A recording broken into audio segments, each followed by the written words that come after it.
Chapter 527. So sweet Yuanwan then ran off like the wind towards the most crowded area. The place selling cotton candy was indeed quite popular. There was a snaking queue. Yuanwan joined the queue, and shortly after, she was sandwiched between a bunch of men and couples. Si Han's dark eyes were fixated on her, and after some time, he slowly stood up. Yuanwan went up on her tiptoes to see how many people were in the queue when a shadow suddenly appeared next to her. She turned her head instinctively and realized Si Han had come over. What is it? When did you come over? Yuanwan asked in confusion. She assumed Si Han was looking for her for something. Si Han took the popcorn and Coke in her hands without any expression, then said, "Go there and sit." Yuanwan still didn't understand what Si Han meant. Si Han, I'll line up. Yuanwan blinked and blinked again. She was in complete disbelief. The classy, indifferent, unhumanly Si Han actually has an earthly side. Even he knew this was something a boyfriend should do.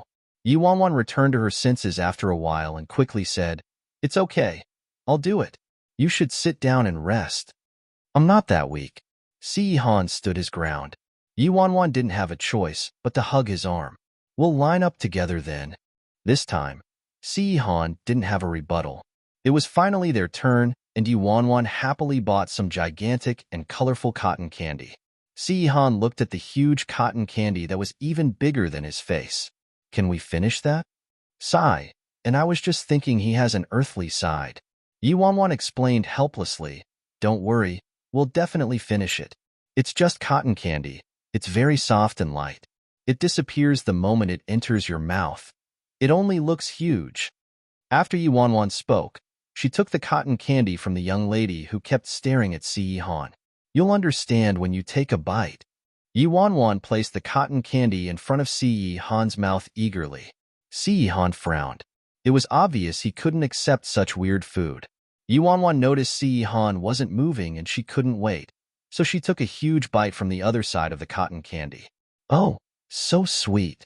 Si Han went closer to try it, and indeed, it melted the moment it entered his mouth. He had never tried anything so novel before. Yuanwan probed eagerly, "How is it? Sweet?" Si Han stared her bright eyes. And just after they finished the cotton candy, the movie started, so the two of them got up and entered the theater. Yuanwan introduced the movie excitedly. "This is a film starring Xiaoku Xin. She's the Golden Globe winner for the Best Actress award this year. It's really worth a watch." Yuanwan suddenly remembered that the Golden Globe ceremony hadn't happened, and the prize hadn't been awarded in this life yet. It was due to take place in 3 days, so she quickly said, "Cough, cough, cough. I heard the news internally that the winner would be Xiaoku Xin. Not sure whether that's true. Anyway, I think this movie isn't bad. Phew, almost exposed myself." Chapter 528. A chance encounter. The movie showed scenes from a distant view of green hills and clear water to the bustling main street in Chang'an, instantly transporting the audience to a period of flourishing prosperity. After that, an old, interesting and secluded little courtyard was projected along with a number of water lilies dancing gently in the breeze and koi fish swimming among them. In a window, Xiaoku Xin was dressed in a white ancient costume with her eyes were lowered as she sat there quietly doing embroidery. When the first scene appeared, everyone's eyes lit up in front of the screen. For those who were accustomed to Xiaoku Xin's pretty and flirtatious image, this was the first time seeing her sweet-tempered and gentle side. One would definitely think of the phrase, "The tenderness when she looks down resembles a lotus flower shying from the cold breeze." Yuanwan couldn't help but cup her starry-eyed face. Aya, my goddess looks great even in these clothes, but I'm looking forward more to her character as an empress." Si Han was looking at the screen with his hand, holding his head on one side. He looked sideways at his girlfriend, who was completely starstruck with a woman at this moment. Yuanwan sat upright. All her attention was on admiring her goddess. This movie, Legend of the Quiet Girl, told the life story of a young lady who kept to herself but later became an empress. She remained single, dedicating her life to the country and gaining power. The female lead in the plot transformed from a naive and innocent 16-year-old teen to an empress in middle to old age. From beginning till end, Chaoku Xin was the only one acting this character. This level of acting was very challenging. Female artists with a similar image to Chaoku Xin mostly had to act in ugly roles in order to get any mainstream awards. They would have to act as either an educated youth from the countryside or a pitiful mother. This would then allow their acting to stand out. This time, Chaoku Xin's image in the plot was clearly unpopular with the masses. The storyline was also commercialized, and with her naturally tan body, this movie was criticized by many. However, as a commercial film, it was obviously a success. With Chaoku Xin as the main lead and Han Xianyu's song for the closing credits, the box office sales broke several records, and the song took the top spot of many great music charts. At this moment in the theaters, everyone's eyes were glued to the screen. They had a pretty good impression of the movie. Si Han's attitude was also better than Yi Wanwan imagined, and he didn't look like he was very bored. Yi Wanwan couldn't hold it in and asked, "Baby, how do you feel about this movie?" Si Han replied, "Not bad." When Yi Wanwan heard that, her eyes glistened instantly. Si Han actually said it's not bad. No wonder Chaoku Xin won an award. Yi Wanwan was about to speak when her ears pricked up. She heard someone mentioning her alternate ego name. Yi Bai. What? What the hell? Did I hear wrong? Or does someone else have the same name? Yi Wanwan looked over at the first row and saw a guy and a girl. In the dark, she could see that the two of them had masks on. Wearing a mask at the movies? Also, why do the backs of these two people look somewhat familiar? Yi Wanwan grew more suspicious and she leaned forward slightly, trying her best to eavesdrop. Yi Bai? You mean that little handsome guy who really knew how to flirt? Cough cough, yes. Maybe what Yi Bai said will come true, huh? I think your film isn't bad. So what if it's a commercial movie? Who said commercial movies can't win awards? Tisk, almost everyone told me not to get my hopes up because they're worried I'll be disappointed. That little handsome guy was the first person who had so much faith in me and said I would definitely get the Best Actress award.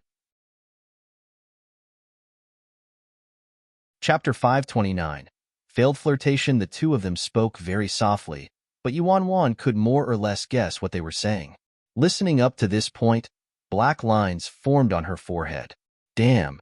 Chaoku Xin and Han Xian, you actually came to watch the movie sneakily at night, and I just happened to bump into them. After figuring out their identities, Yi Wanwan quickly moved backward and hid. Damn, just my luck.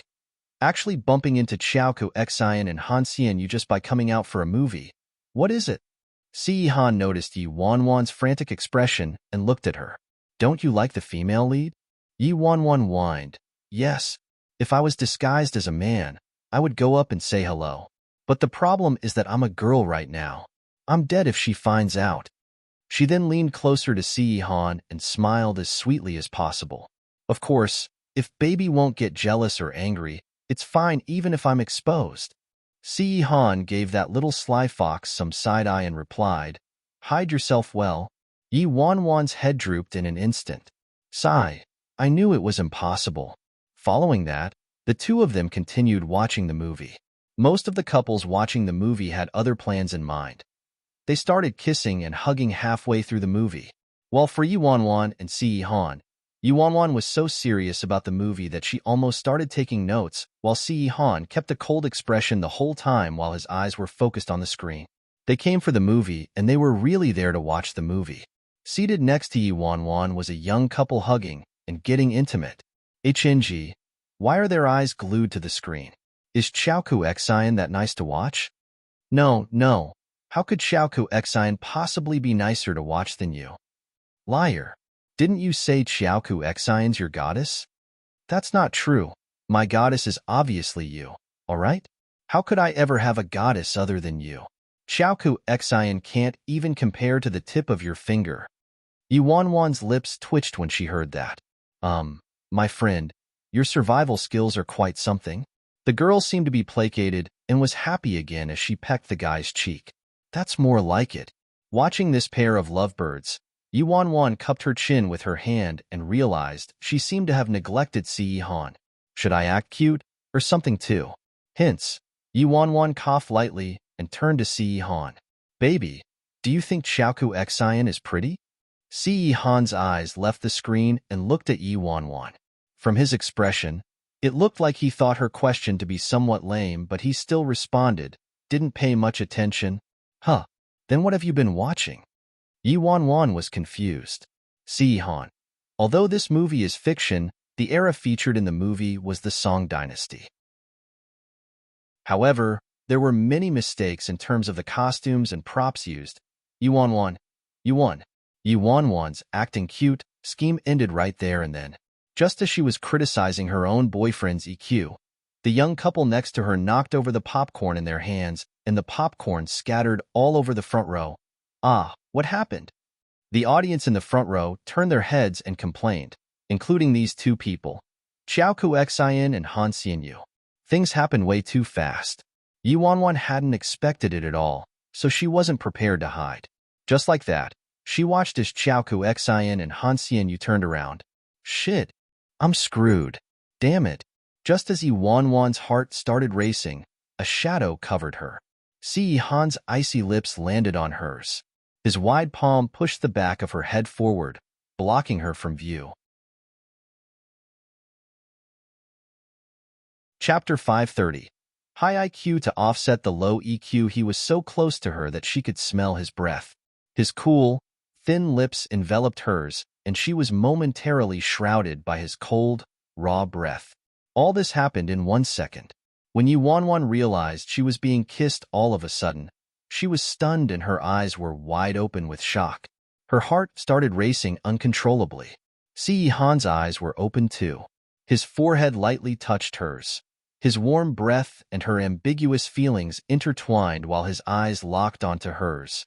Yi Wanwan was faced with his bottomless eyes, and her heart inexplicably started to pound faster and faster, as if it wanted to escape from this feeling of almost losing control. She whispered, "Oh, baby, you're so smart. So what if he doesn't have enough EQ? He can use his IQ to offset it, right?" Ce Han stared at her for a second, without speaking, and leaned over once again. This time, the kiss wasn't just like a dragonfly skimming across the water.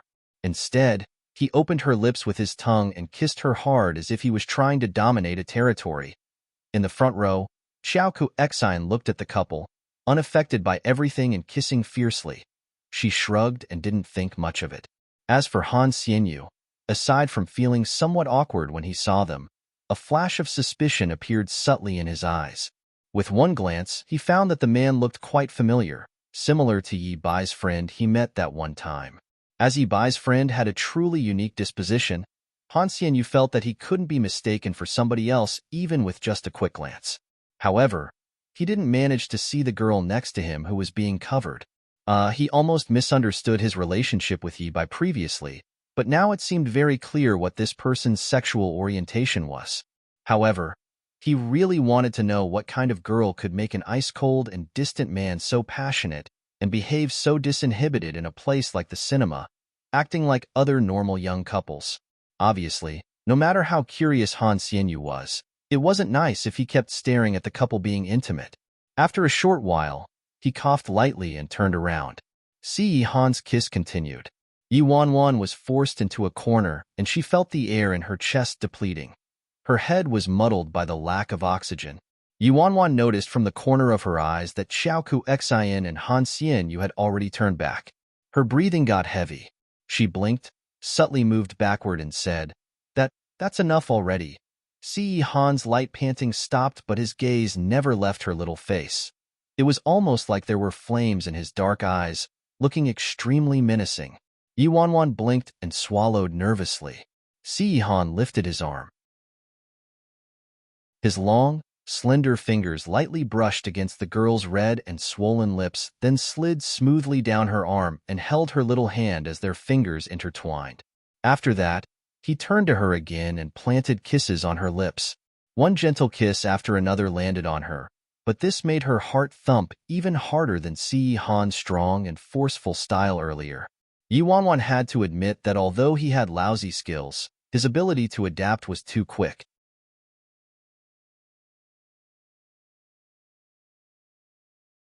"It's nothing, just come along. Anyway, a ticket has already been prepared for you." When Xinjia and I want to catch the movie Legend of the Quiet Girl today, we even talked about you. I commented that the movie wasn't bad and your predictions might really come true. Han Xianyu joked. Yi Wanwan coughed lightly. It was just me spouting nonsense when I was drunk. Please apologize to Xinjia on my behalf. I hope she doesn't mind. Han Xianyu laughed. Relax, Xinjia didn't mind at all. Oh right, guess who I bumped into at the cinema? Chapter 532. His girlfriend is too cute. When Yi Wanwan heard that question, her heart started thumping again and she asked nervously, Who? That friend of yours, Ninth C. Han Xianyu replied. Yi Wanwan was stunned. Han Xianyu actually recognized Si Han? Then aren't I in danger too? However, Si Han's personality was too unique. It wasn't surprising he was recognized instantly. On the other end, Han Xianyu continued. He came with his girlfriend and sat behind us. But there were many people there, so I didn't say hi. From Han Xianyu's tone, he probably hadn't recognized her, and she heaved a sigh of relief. What a coincidence. I saw he was quite loving towards his girlfriend, and I was slapped with a face of dog shit. I couldn't believe that your friend, who's always so distant and indifferent, could actually be so passionate with his girlfriend. Han Xianyu exclaimed in surprise. Huh. Si Han was passionate? The corners of Yi Wanwan's lips twitched, and she turned to a certain ice sculpture next to her and said seriously, That must be because his girlfriend's too cute. Han Xianyu laughed. Maybe so. As the saying goes, even heroes have a weakness for the charms of a beautiful woman. Before, I almost thought, the two of you had that kind of relationship? Yi Wanwan choked and said in a stern voice once again, You were overthinking things. We just enjoy messing around once in a while. I guess so. Han Xianyu said, Then I'll talk to you again soon. See you. Let me know when you'll be back at the apartment, and I'll give you the entry tickets. All right. Thank you, and thank Xinjia for me too. Yi Wanwan stopped rejecting his offer. After she hung up, Yi Wanwan patted her chest, relieved her disguise carried her through. Thank goodness, thank goodness. Luckily you reacted swiftly and Han Xianyu only managed to see you but not me. This was a blessing in disguise. It also got rid of the rumors of us being gay. When Si Han heard the last line, his expression revealed a slight unhappiness. It was obvious a certain someone didn't want this scandal to go away. 2 days later, 11 finished all his missions and recovered somewhat from his injuries, so Yi Wanwan officially started training under 11. She still needed to attend the Golden Orchid Award presentation tonight. In the courtyard, Si Han sat in the shade nearby, drinking milk while a white tiger laid next to him. He used to drink a cup of coffee or rich tea daily, but these weren't allowed by Yi Wanwan, so he had to switch to milk. Currently, 11 stood in front of Si Han, asking for instructions. Ninth Master, may I know, to what extent should Miss Wanwan's training go? Si Han placed his pink cup down lightly. In 3 months, make her body strong enough to match her skills. 11 knitted his brows slightly. 3 months? Wouldn't that be too intense? Si Han replied plainly, no. 11 could only agree to it. All right. After he received his orders, 11 waited at the nearby training ground he prepared at the last minute for Yi Wanwan. Yi Wanwan changed into a light outfit. Like before, she walked a couple of circles around Great White until she was able to sneakily touch his hair. Only after doing so would she be satisfied. After touching Great White, Yi Wanwan ran to 11 excitedly. Coach, I'm ready. What are we learning today? 11 looked at Yi Wanwan being so obedient. He silently glanced at his own broken leg and had an indescribable look on his face. Chapter 533. Can't you tell that someone couldn't bear to let her suffer? This was probably the most challenging task he'd ever undertaken. So, what should I teach her? How do I even teach her? Thinking back, wise master giving me harder and harder tasks consecutively lately. Seeing that 11 was standing there like he had a bad headache, Yi Wanwan blinked and asked apologetically, Coach, what is it? Am I too lousy and difficult to train? 11. It's not about whether it's difficult or not anymore. 11 was on his last breath as he glanced in the direction of his master nearby.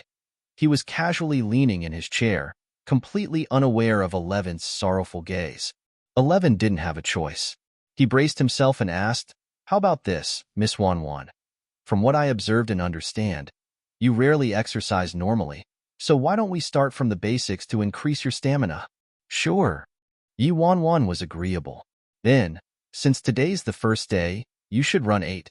11 was about to say 8 kilometers when he received a piercing glare from his master. So he changed course. "You should run 5. That threatening gaze remained. 11 could only change once again. 3 kilometers. "Master, you were the one who wanted me to complete this task in 3 months. Now that training's begun, you think it's too tough?"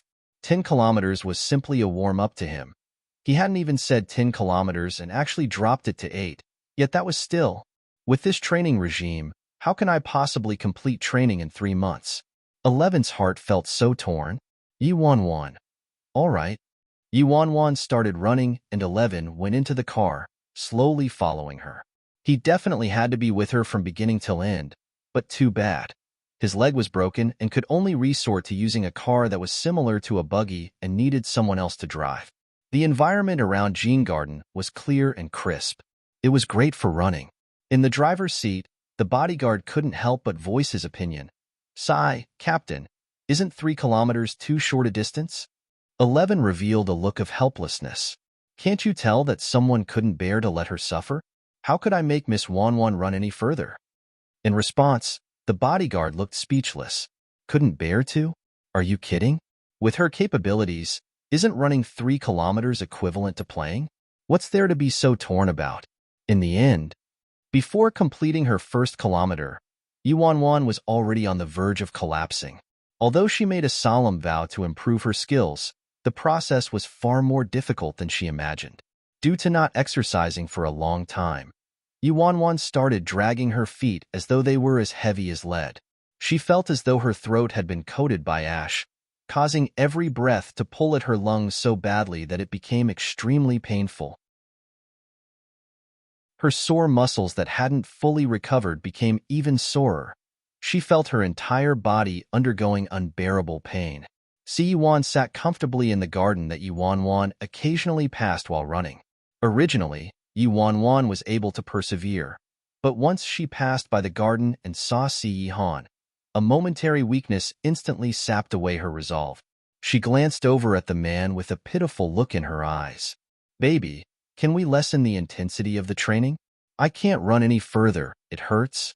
Si Yihan looked at her adorable yet pale face, and he stood up immediately to walk over. "Where does it hurt?" "My chest, my calves and my ankles hurt." Yi Wanwan's manner of speech became increasingly distraught.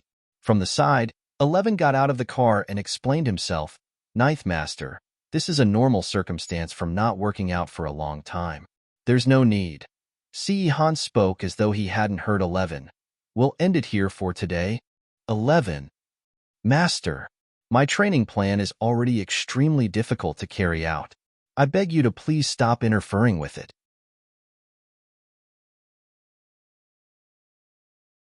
Chapter 534. As long as you're within my line of sight. As for the bodyguard at the back, his face was in a daze when he watched how Yi Wanwan, who had barely completed the first kilometer, acted like a spoiled girl. Not to mention 11, but even Great White, who was behind Si Han, raised its eyebrows as though it was expressing its disdain. Yi Wanwan knew she had never run a kilometer in her life, but at the moment she was merely whining, so she quickly spoke up. No, I'll keep running. At worst, I'll just run slower." Si Han frowned. Yi Wanwan showed him her best puppy eyes. "Baby, you get on the car too. That way, I can look at you and run with even more energy." Si Han revealed a serious look. "You sure you're all right?" I'm fine. I can keep going for a bit longer. For some reason, when I saw you." Hearing her words, Si Han's complexion turned much gentler. With that said, Si Han got into the car as well. The car drove ahead slowly while Yi Wanwan followed along behind. The bodyguard was in a complete state of confusion as he was unable to connect the murderous devil woman from the other night to the frail sister in front of him, who couldn't even complete 1 kilometer. "Hey, Captain, are you sure they're the same person?" The bodyguard couldn't hold it in and asked 11 quietly. Right as 11 was about to speak, his gaze changed slightly. You slowed down the car? The bodyguard shook his head. No, why? 11 muttered to himself. If you didn't slow down, it means that Miss Wanwan's picking up speed. The bodyguard, who was driving, was stunned for a moment, then he took a glance in his rearview mirror. Wow, it's true. She's catching up to my car. Ah, she overtook us. While they were conversing, Yuanwan ran in front of the car. Yuanwan yelled to the people in the car while running. Don't slow down. I have to be able to see your master in front of me. Otherwise, I can't run. Got it. The bodyguard looked a little flushed and quickly sped up. Wait, we absolutely didn't slow down, okay? Damn, something's not right. Why is she moving faster and faster? According to their observations, Yuanwan had already reached her limit, and under such circumstances, a normal person couldn't run any faster. So why was she running even faster? Could it be that that's how her body reacts when it reaches its limit? Sometimes when a person's body reached its limit, there'd be a period when their steps felt lighter, but this would only happen for a very short while, just like the radiance of a setting sun. 11 and the bodyguard had roughly the same theory in mind, but slowly, their expression started to change. In the blink of an eye, Yuanwan had run 3 kilometers without stopping at all. 11 looked in the distance and was about to shout stop, but Yuanwan had already sprinted far away. Ninth Master? 11 turned to Si Han to ask for instructions. In the end, his master's eyes were focused on the girl running behind the car, and he didn't seem to have any intentions of stopping her. Thus, 11 kept silent and kept watching.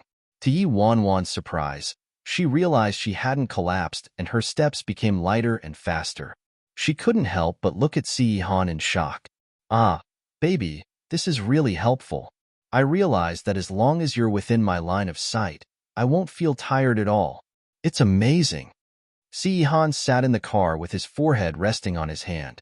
He looked at her high-spirited little face, and a subtle smile flashed across his face. 11 and a certain bodyguard who were being force-fed with dog food.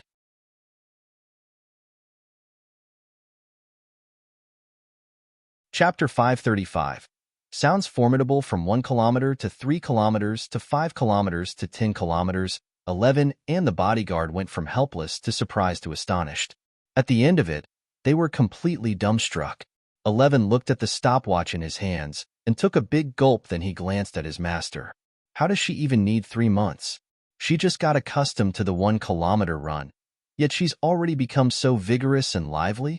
This is just too twisted. Actually, he also assumed Yuanwan was simply stronger than ordinary people at first, but he hadn't expected her stamina would be so terrifying as well. So he really didn't have anything to teach her. Alas, while 11 was deep in thought, he met Yuanwan's glistening eyes. Coach 11, I'm done running. What are we learning next? 11 choked and turned to his master with a pleading gaze. Si Han looked at the girl beside him and asked, What would you like to learn? Yuanwan immediately said, Obviously, I want to learn real combat skills. Just running alone is too boring. Si Han, let 11 take you to the training grounds.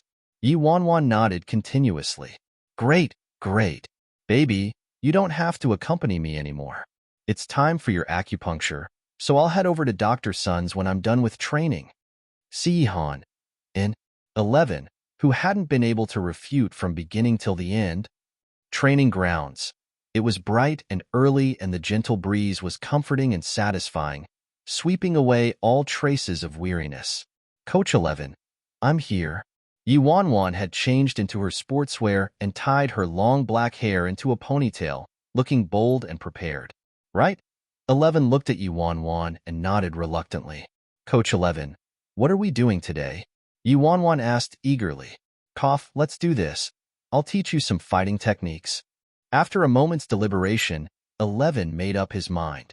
That night at the bar, Yuanwan's main advantage was her strength.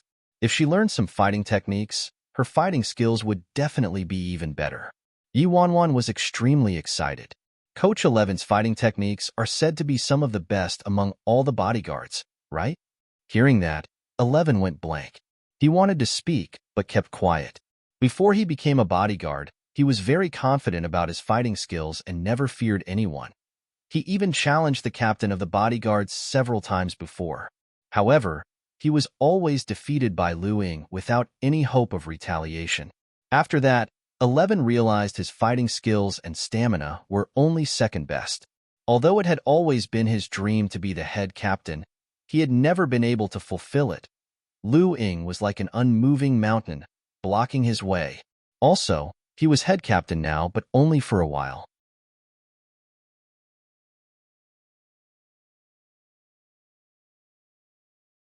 Chapter 536. Left speechless, Miss Wanwan. This is only natural. Among all the martial arts, the most formidable one is known as the skill of death. 11 spoke seriously.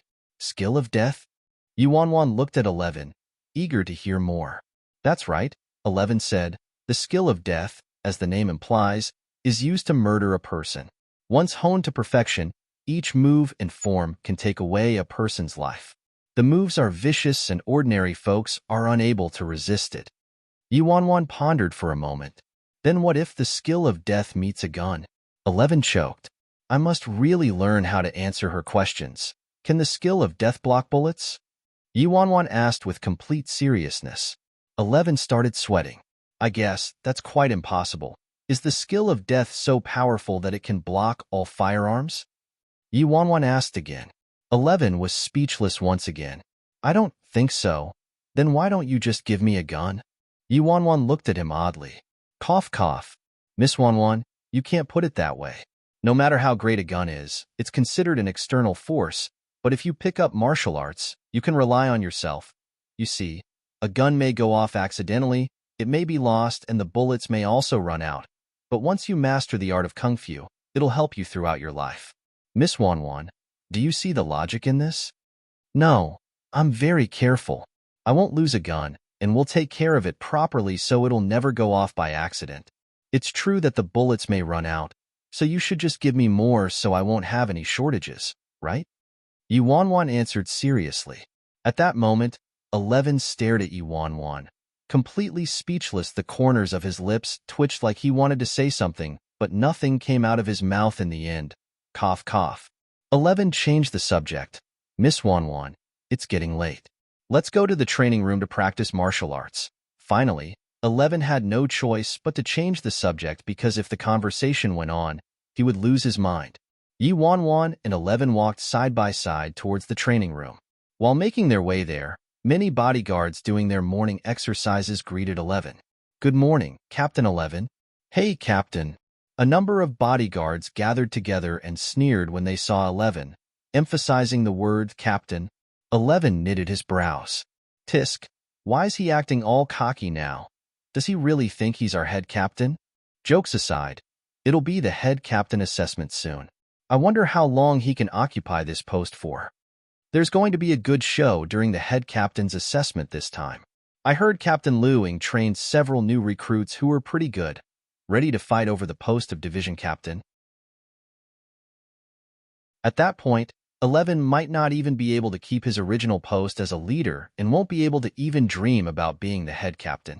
Who is he to take this post anyway? But I'm really curious. 11 has been with that woman, Yuanwan, every day lately. Could it be that he's trying to win favor with her to keep his post as head captain? TSK. Are you kidding me?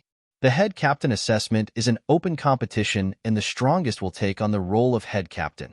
It doesn't rely on the opinion of a certain someone. That woman is definitely a little weird. Even Captain Lu Ying was injured by her. Could it be? 11's planning to ask her to teach him a move or two. A certain bodyguard speculated. Hearing that, the other bodyguards started laughing. That woman only has brute force, that's all. That night at the bar, if it wasn't for Master's sake, Captain Lu Ying would have beaten her to death with a single punch. That's true. That woman has our master to back her up, after all. Captain Lu Ying wouldn't dare to lay a finger on her. Aside from Yuanwan, if an ordinary person isn't allowed to retaliate, they would also be badly injured no matter how strong they were.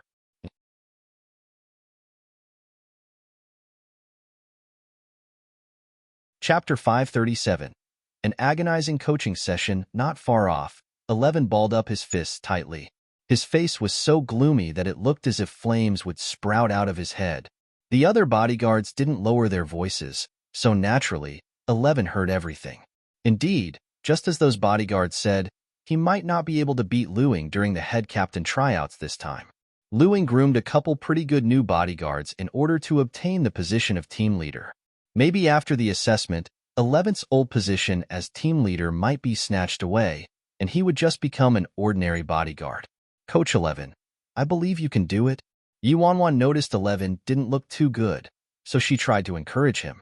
Thank you, Miss Wanwan. I'll work hard. 11 nodded. Although 11 sounded determined, his eyes were dull. It was obvious he wasn't very confident. After some time, 11 brought Yuanwan to the training room. Captain, a few bodyguards who were training immediately jumped up and greeted him loudly the moment they saw him. These few bodyguards were members of 11's Dark Team 1 and were very loyal towards him. Good morning, Miss Wanwan. Following that, they greeted Yuanwan. Yuanwan nodded. Good morning. You guys move aside first. I'll be teaching Miss Wanwan some fighting techniques today, 11 said. Hearing that, the bodyguards wiped the sweat off their curious faces with a towel and quickly sat down a distance away to observe. 11 stood in the middle of the ring. Miss Wanwan, the first step to learning martial arts isn't attacking but defending. Today, I'll start teaching you defense. I'll listen carefully to Coach 11's instructions. Yuanwan laughed. All right, I'll demonstrate. We'll start by you attacking me with all your strength, 11 instructed. Okay. Yuanwan nodded. The second she extended her arm, 11 suddenly exclaimed, Wait. Miss Wanwan, don't use all your strength first. Use 60% of it. When he thought back to the strength Yuanwan exhibited that night at the bar, 11 felt terrified. Furthermore, his injuries weren't fully healed yet. All right. After a moment, Yuanwan clenched her fist and threw a punch at 11. Pow! 11 was quick. He gripped Yuanwan's incoming jab in a flash. Miss Wanwan. See.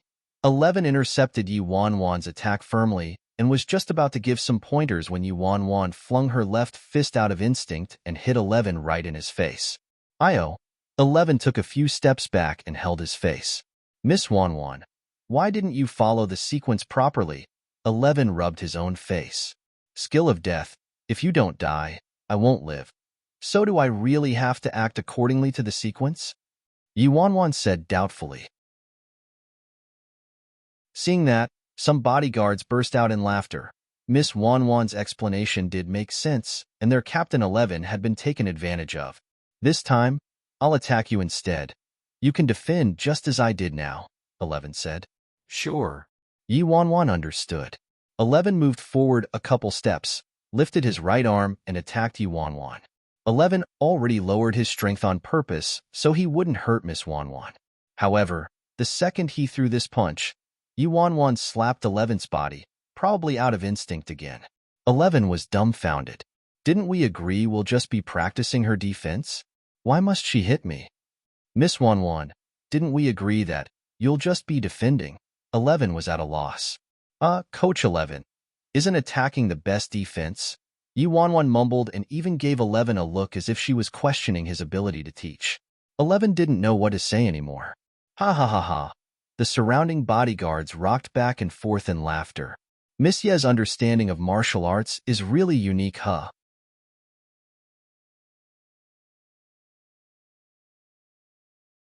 Chapter 538. Spotted his flaws, Miss Wanwan. I'll use a martial arts move to attack you this time. Try to defend, and you may attack as well. 11 composed himself. At this moment, 11 had already figured out Yuanwan's patterns, and he didn't believe he would be attacked again. This technique is called 3 rapid strikes, and I'll launch 3 strikes in quick succession. Miss Wanwan, watch carefully and learn. After briefing Miss Wanwan about the details of this technique, 11 immediately made his first move. 11 was extremely swift. Yuanwan even heard a swishing sound. In a flash, Yuanwan's mind went blank. Everything around her stopped and 11's move seemed to slow down in front of her. Instinctively, Yuanwan threw a punch.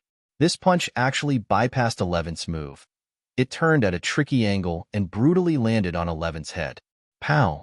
Under all the bodyguards' dazed expressions, their Captain 11 was punched in the head and was sent flying 10 steps back.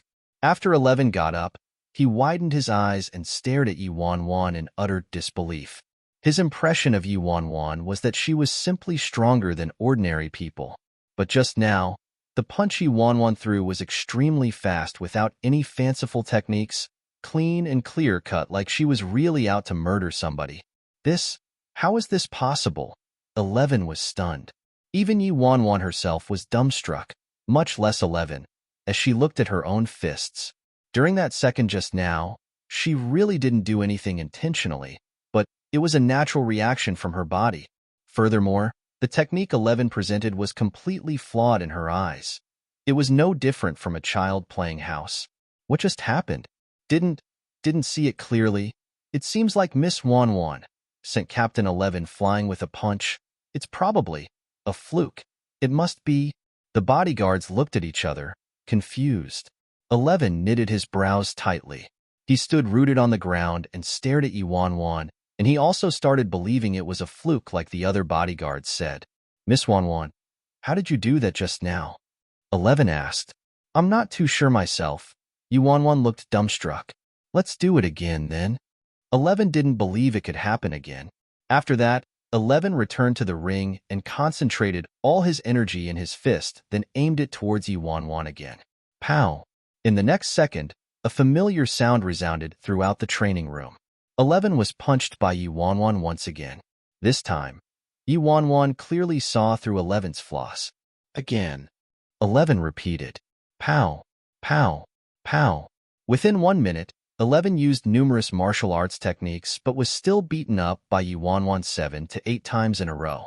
Each time 11 used his full strength to attack, Yi Wanwan's mind went blank and entered a weird state of mind. Her heart was completely calm without the slightest hint of anxiety or panic. She saw through 11's weaknesses and her body performed the necessary adjustments before attacking 11. She felt this way before but never really paid much attention to it, and it had also never appeared so plainly before. The other bodyguards were speechless. Who was the one who said Miss Wanwan only has brute force? How is this just brute force? Each time she attacked, it was swift and ruthless. She only used one move, but it was the most direct blow without any delays at all. What's the skill of death? This is the skill of death. The skill of death taught by 11 was merely to kill and wear the enemy out. Other than that, it had no use at all. While Yi Wanwan's display seemed simple and rough, it was a very good fit with the name Skill of Death.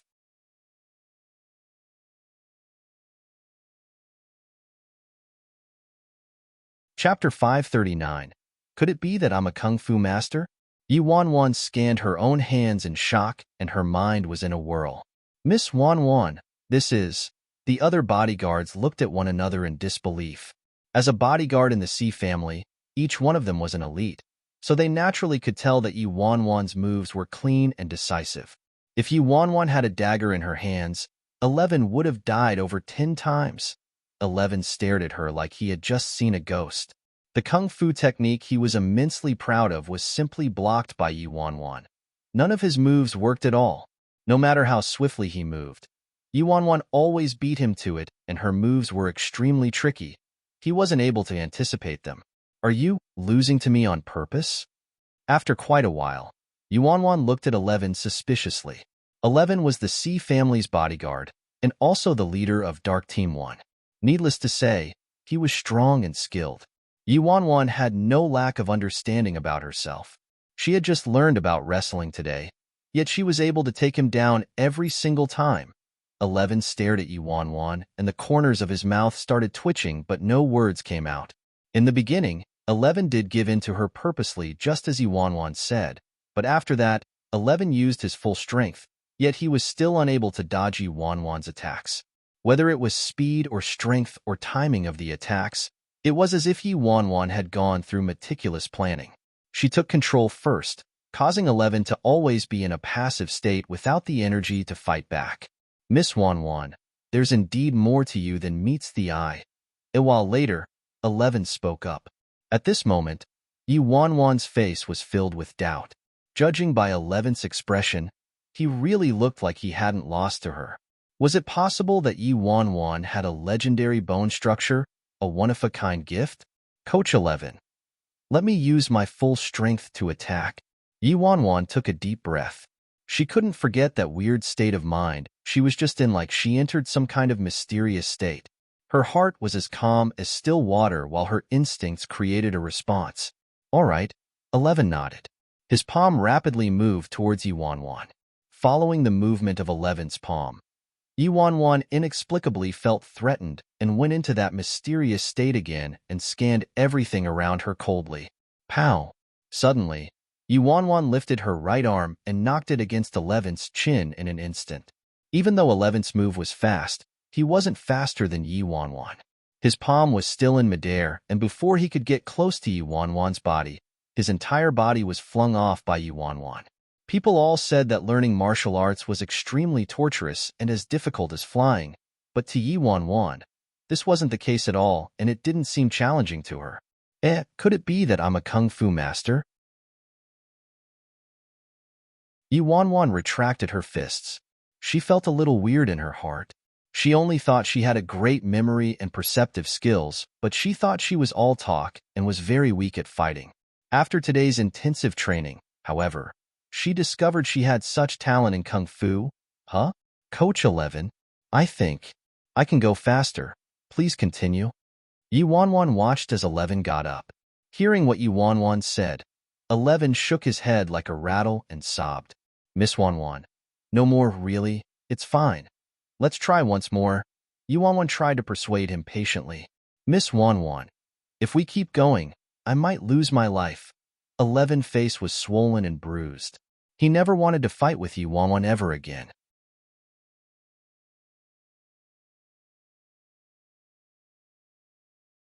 Chapter 540. Please take me as your disciple. Seeing as Yi Wanwan still wanted to speak, 11 quickly turned to the bodyguards outside the ring and ordered, all of you, come over and spar with Miss Wanwan. Huh. The bodyguards, who had been belly laughing, had their smiles frozen on their faces. They could no longer laugh. Yi Wanwan had such a weird talent, and they all witnessed how 11 couldn't even take her on. If they stepped up, wasn't that just asking to be beaten? However, since 11 already made the order, these bodyguards couldn't refuse. They could only brace themselves and walk into the ring. Pow! Boom! Thump! The bodyguards' cries echoed throughout the training room continuously.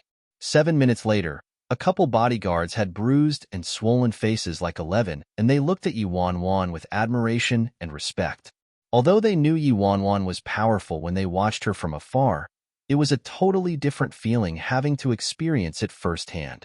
These bodyguards bragged they were elites, but in front of Yi Wanwan, they weren't even worth a mention.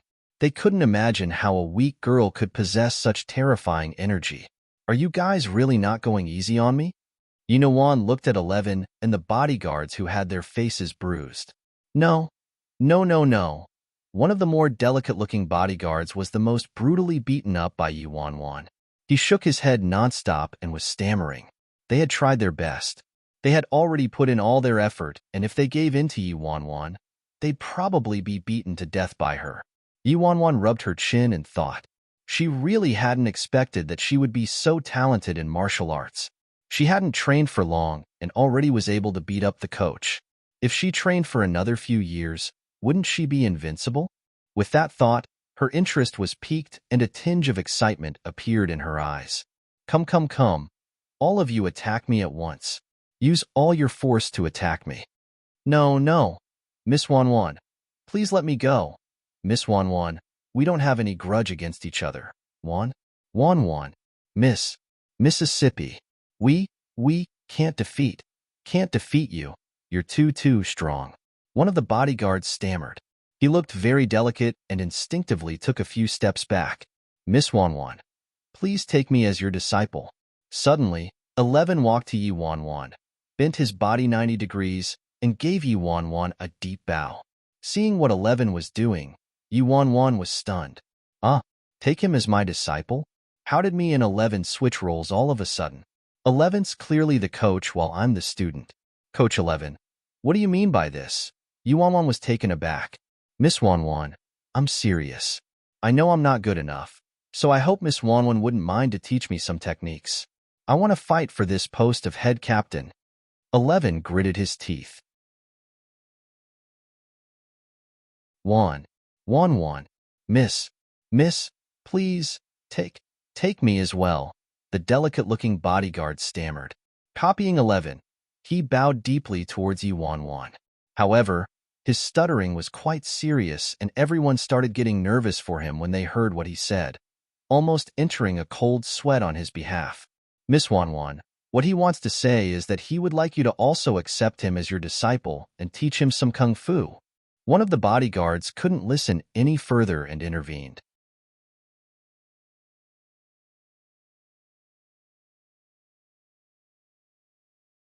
Chapter 541. If things go wrong, right, that's right. Right, what he said was right. The delicate-looking bodyguard stuttered and nodded continuously. I wish to fight for the post of team leader. This time, damn. He said he wants to fight for the position of team leader. This has always been his goal and dream. He hopes Miss Wanwan can take him as a disciple and help him fulfill his wish. An impatient onlooker helped him finish his sentence in one breath. Right, that's right. He's right. The stutterer nodded nonstop. Miss Wanwan, please. Cold sweat started forming on Wanwan's forehead. Wait. You guys want me to take you on as disciples? Do all of you have some weird misunderstanding about me?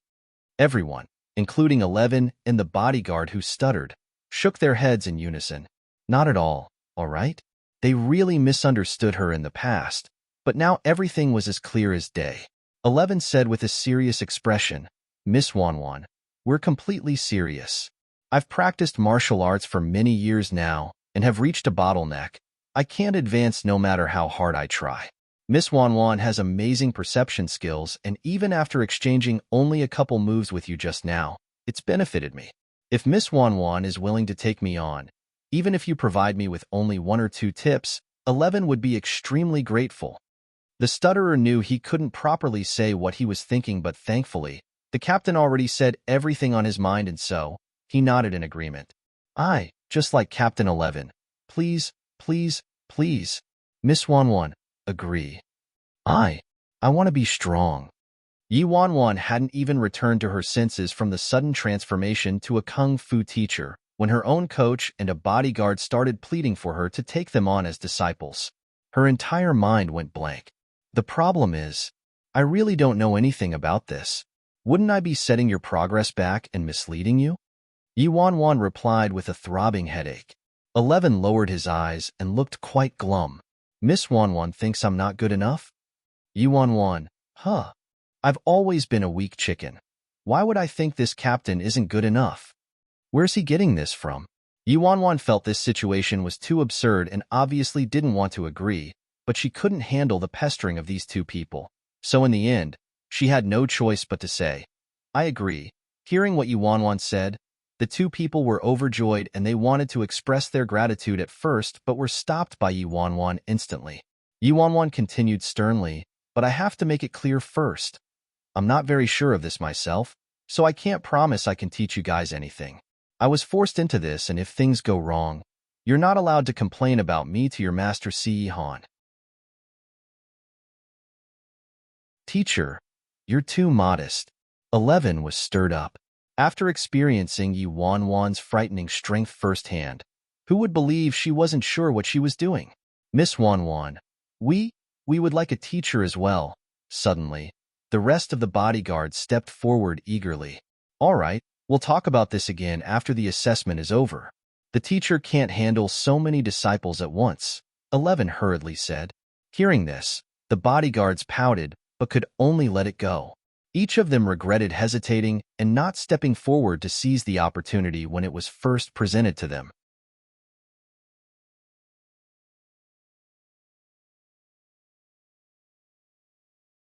Chapter 542.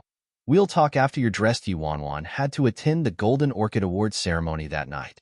After her training ended, She took off her activewear and changed into a men's outfit. In the master bedroom, Si-Han had just ended his acupuncture therapy session. On his bare upper body, there were countless blue-black spots caused by the needles. Yuanwan had a slight phobia of needles, so each time Si-Han did his acupuncture therapy, she didn't stick around.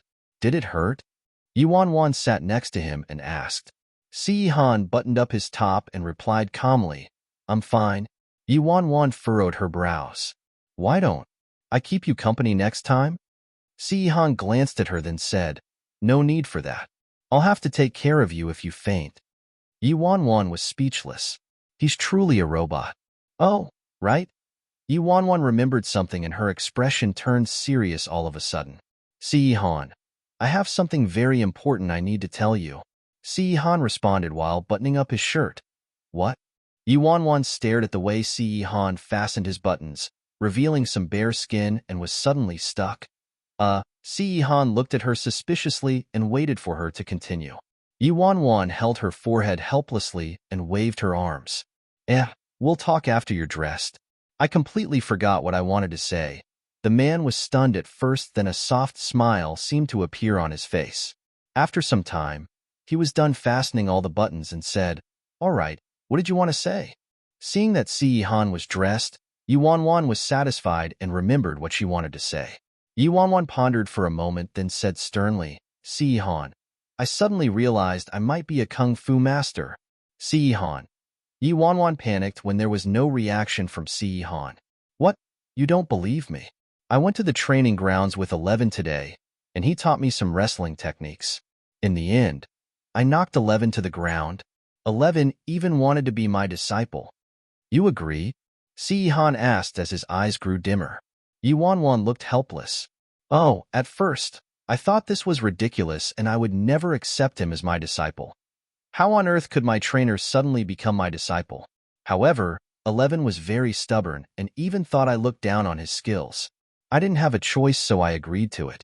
Aside from 11, there was another young bodyguard who stutters." Yuanwan spoke and pinched her brows lethargically. "Actually, I'm not sure when it started. Today I was very perceptive and more capable than ordinary people, like I already had all these skills inside me from the beginning. For example, martial arts and acting. I can do them instinctively. I wasn't learning these skills, but merely adapted them as I needed to. It feels really weird." Si-Han looked at her confused little face and placed his large palm on her head, stroking it softly. "It's not weird. You're just gifted." As if worried that she wouldn't believe him, Si-Han added, "I'm like that too."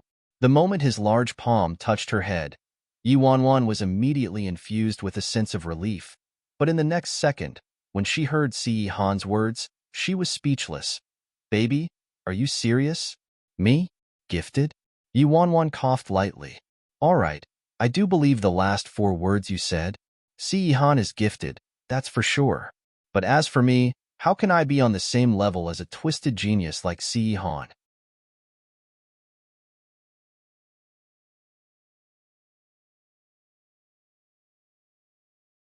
Chapter 543.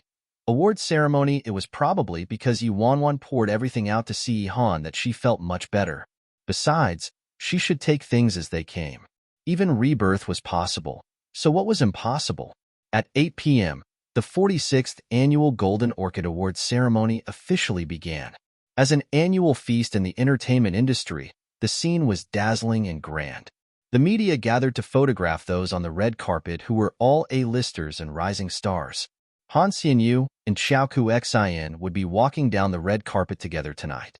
The two of them had known each other for years and had always been known as brother and sister in the industry, so there wouldn't be any scandal arising from this. The combination of a handsome gentleman and a beauty was always eye-catching. The two of them took up countless rolls of film the second they appeared. When the host saw the subject of scrutiny, Xiaoku Xin, his eyes lit up and he hurriedly asked questions which he had already prepared beforehand. Ku Xin, the box office for Legend of the Quiet Girl has already broken through 600 million. This really calls for a celebration. It's a pity, though, that many netizens don't think this film has a high chance of receiving an award. They think it's too commercialized, completely surrounded with a money-making stench, and they're also very critical about your acting. I wonder if you're confident that you can clinch the Best Actress award tonight? The host's choice of words was provocative, obviously trying to agitate Xiaoku Xian and create an explosive drama. Furthermore, this topic was exactly Xiaoku Xian's sore spot. As expected, the hot-tempered Xiaoku Xian narrowed her eyes and was about to curse at him. At this moment, Han Xianyu sensed something was wrong, so he quickly coughed and spoke up before Xiaoku Xian could. Heh, I've already asked Xianjie this question before. Xianjie said there are many strong seniors around tonight, so she won't force it. She'll do what she can and leave the rest to fate. Han Xianyu then pulled Xiaoku Xian away immediately without giving the host a chance to speak.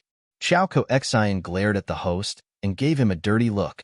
Not far off, Yuanwan observed that scene and held her forehead helplessly. Xiaoku Xian's tarnished reputation was also in part created by her bad temper. At this moment, there was an even louder gasp at the scene. Yuanwan looked up and saw that the next couple walking down the red carpet wasn't some A-lister but Emperor Sky's director of the talent recruitment department, Yi, along with Gu Group's chairman cum CEO of Emperor Sky, Gu Yuze. This couple consisted of a delicate and beautiful girl and a tall and handsome man. Their looks were in no way inferior to the celebrities in the entertainment industry, and they held powerful statuses themselves. What was more eye-catching was that there were a couple megastars from Emperor Sky following behind them. All of them were the hottest artists who won many awards before. This Emperor Sky heavenly entourage grabbed everyone's attention instantly. The host raised his microphone and exclaimed dramatically, "Wow, this must be the strongest lineup on the red carpet tonight. Director Yi, Chairman Gu, I'm not sure if the two of you are confident about the award ceremony tonight?" Yi turned to Gu Yuze in a gentle manner, appearing to sing her husband's tune. Gu Yuze didn't have much reaction as he replied plainly, "We're determined to win." The cold and solemn expression on his charming face immediately stirred up the screams of many love-struck fans. The host was starry-eyed as well. Indeed, one's manner of speech is different when one has confidence. But it's not surprising at all since senior Li Chongyi for the Best Actor Award is a shoo-in and Chi Mei Lin is also in the running for the Best Actress Award. Who knows, maybe Emperor Sky will be able to clinch both titles tonight. When the host said one's manner of speech is different when one has confidence, the host was obviously trying to ridicule Xiaoku Xian.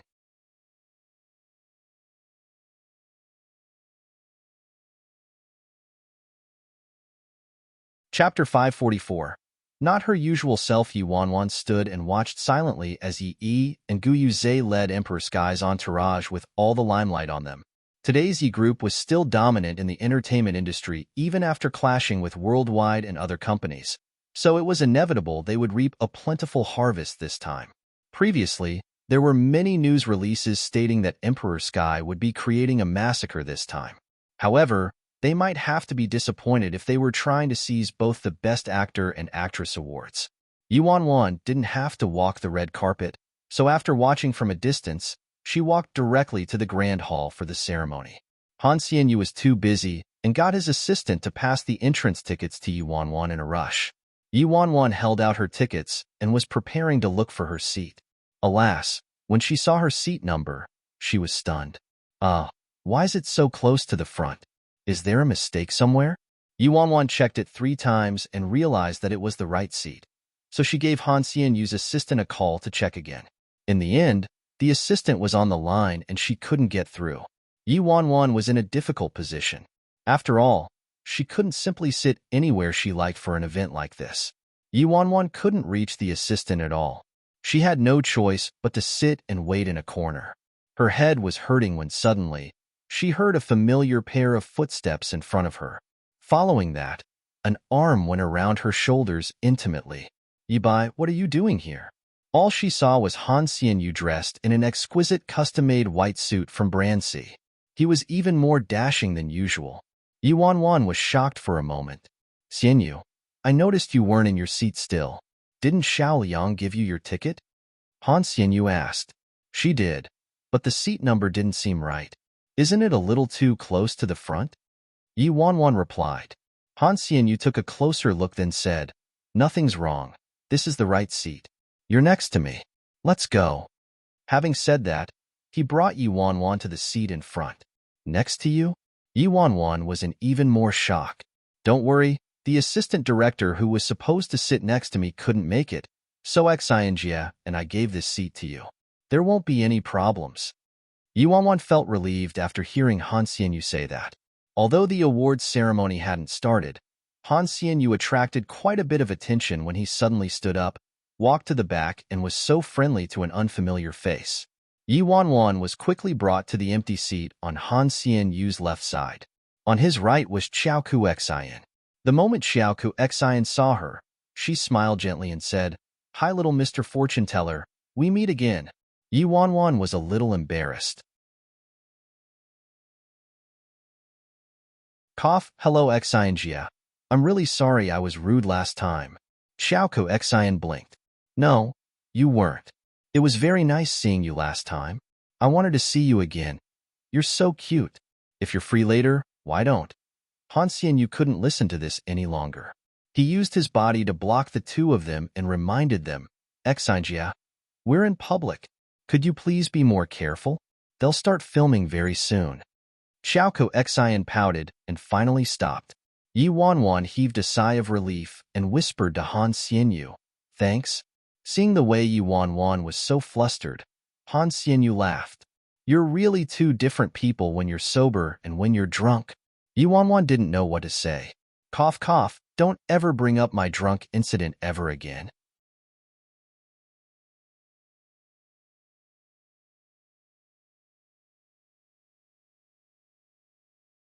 Chapter 545. I'm afraid he wouldn't be getting both crowns after they settled down. Yi Wanwan realized Gu Yuzhe and Yi Yi were sitting in the row directly in front of them, and next to Yi Yi was the extremely popular actress, Qimei Lin. The awards ceremony hadn't started, but there were many people who came forward to congratulate them already. "Congratulations, Director Yi. I'm afraid Emperor Sky will be claiming all the awards for sure this time." Yi Yi was dressed in a limited edition champagne-colored gown. She was unbelievably beautiful and was exchanging greetings with everyone modestly. "You flatter me. The results aren't out yet, so we can't be sure. There's still a large gap between Man Ni's acting skills and the seniors. There's still room for improvement, not to mention that the strength of the other nominees can't be underestimated." "Director Yi, you're too modest. How could the seedlings you personally groomed be second-rate? As for the other nominees, Luan is probably the only one who has a chance to vie for that award. Others like Xiaoku Xian are simply there to fill up the vacancies." "Ha ha ha, that's right. I'm already prepared and waiting for Chairman Gu's celebratory treat for getting both crowns." Yi Wanwan and Xiaoku Xian were very close to them and could obviously hear everything those people were saying. Xiaoku Xian's expression was extremely ugly, like it could explode any second. "TSK. Both crowns. What a big appetite, huh?" Hearing Xiaoku Xian's voice from behind, those people in front froze. Who in the entertainment industry didn't know that one shouldn't offend Xiaoku Xian?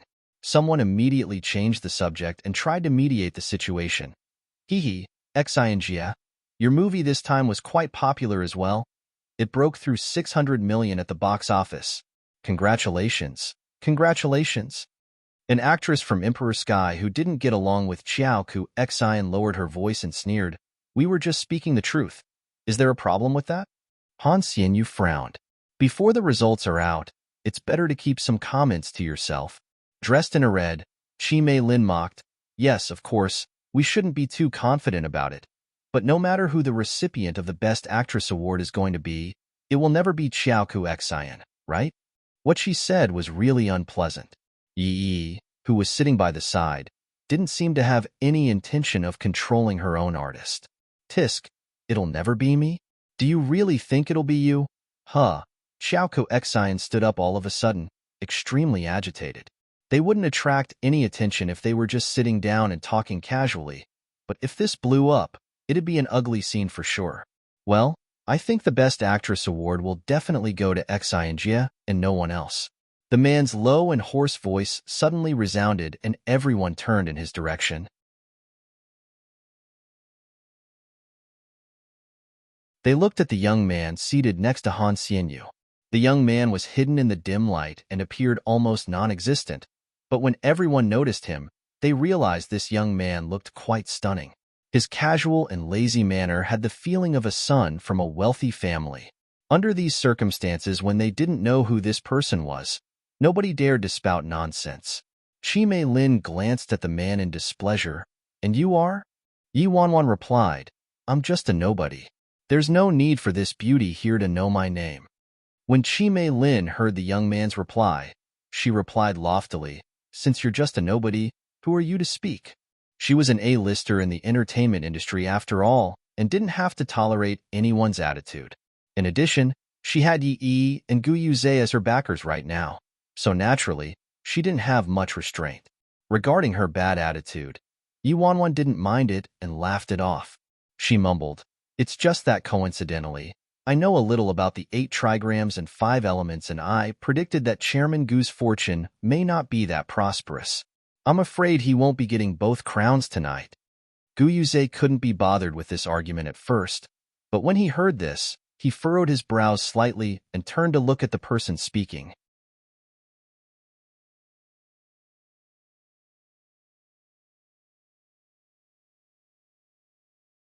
Chapter 546. A Bet with a Kiss. At one glance, Gu Yuze was taken aback the second he saw the young man. Why does this young man look so familiar?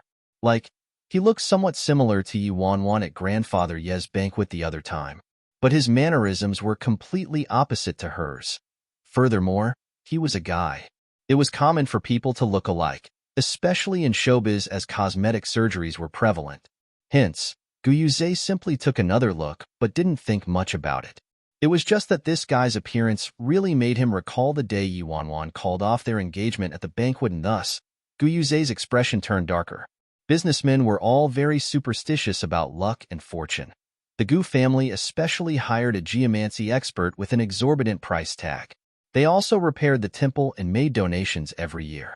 So when this person suddenly appeared and commented that his fortune wasn't looking so good, he obviously felt quite uncomfortable.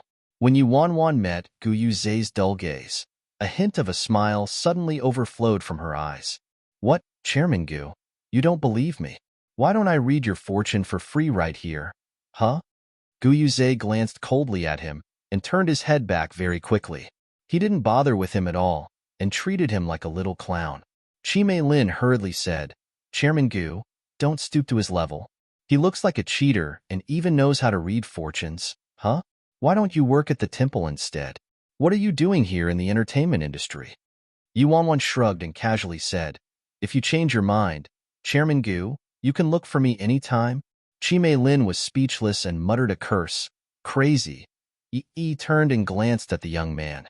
Her brows knitted slightly, but she didn't say anything. Everyone thought Yi Wanwan was merely cursing Gu Yuze and was trying to speak up for worldwide, so nobody took her words seriously. Seeing that these people were so mad that they kept quiet, Xiaoku Exine flashed a brilliant smile and said, "Little Mr. Fortune Teller, well done. If it wasn't for Han Xianyu, this light bulb between us, Jie would definitely give you a kiss." Yi Wanwan, thank goodness Han Xianyu's between us. Han Xianyu was completely speechless as well. He said helplessly, "Yi Bai, although what you said has eased the tension in the air for a while, wouldn't you have to slap yourself in the face if they really win both awards later?" Yi Wanwan's eyes were as sparkly as the stars and a glow appeared on her face. "What if I'm right?" Han Xianyu was dazzled by the radiance in the young man's eyes. He roared in laughter and said, "If you're right, that would be fantastic, and I shall call you a psychic." Having said that, Han Xianyu seemed to have thought of something. He looked at Xiaoku Exine first, then looked at Yi Bai, and his face turned slightly awkward. Yi Wanwan noticed the difference in Han Xianyu's expression and asked, "What is it?" Han Xianyu coughed lightly and looked down, then he moved closer to Yi Wanwan. "Have you forgotten about the bet you made with Exine Jie that night when you were drunk?" "Ah, what bet?" Yi Wanwan was confused. He really forgot about it. Han Xianyu held his forehead, feeling at a loss. "That, you said if you won, Exine Jie has to give you a kiss after she receives the Best Actress award." The second Han Xianyu said that Yi Wanwan's head went completely blank and she was dumbfounded. DDD, damn. I actually did something so shameless when I was drunk.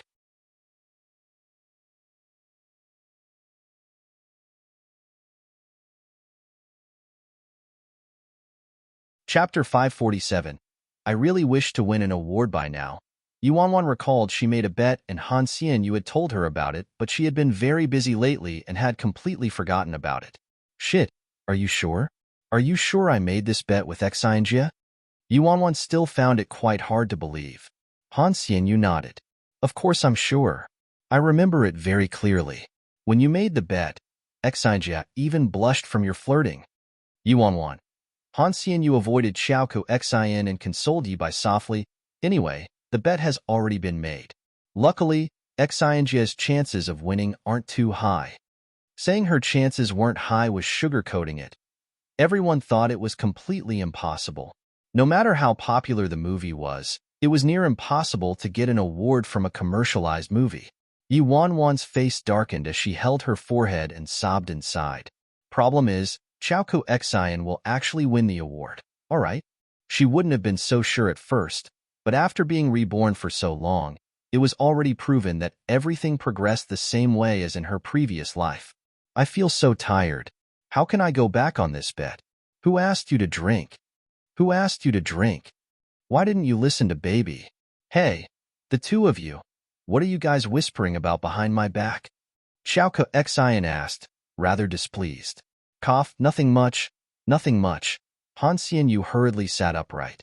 Yi Wanwan immediately sat up as well, even though her heart was in a mess. She could only hope that Xiaoku Xian had forgotten about this bet. Xiaoku Xian cupped her face and mumbled, too bad. I actually really wanted to win the award so I can finally kiss my little fortune teller Ji-Ji-1. Openly. Fuck. Yi Wanwan wanted to die. When Han Xianyu heard Xiaoku Xian being increasingly affectionate towards Ibai, his head was filled with black lines. You're older than him. Is it really appropriate for you to call him Ji-Ji?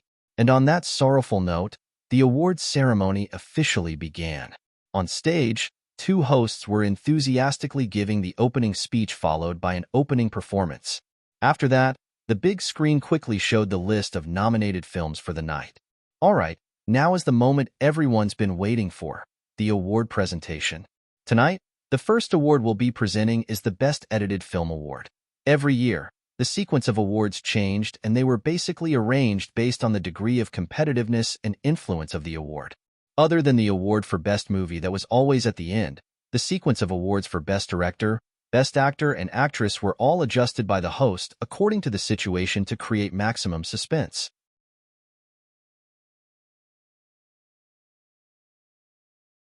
For instance, this time the catfight for Best Actress was the most intense, so it was going to be presented right before the Best Movie Award, making it the second-to-last award to be revealed.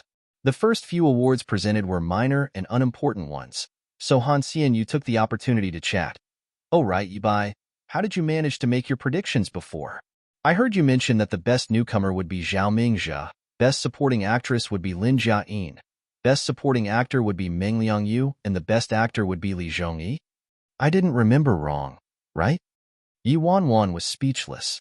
I actually listed out all the important awards. Xiaoku Xian was all smiles as she leaned over and added, There's also me, the Best Actress. Yi Wanwan, please just leave me alone. Next award we're presenting is Best Newcomer. The newcomers this year are very impressive, so it was really hard to decide the winner. I wonder who it will be? Let's wait and see. At this moment, the ceremony reached a small climax as they prepared to announce the recipient of the Best Newcomer Award.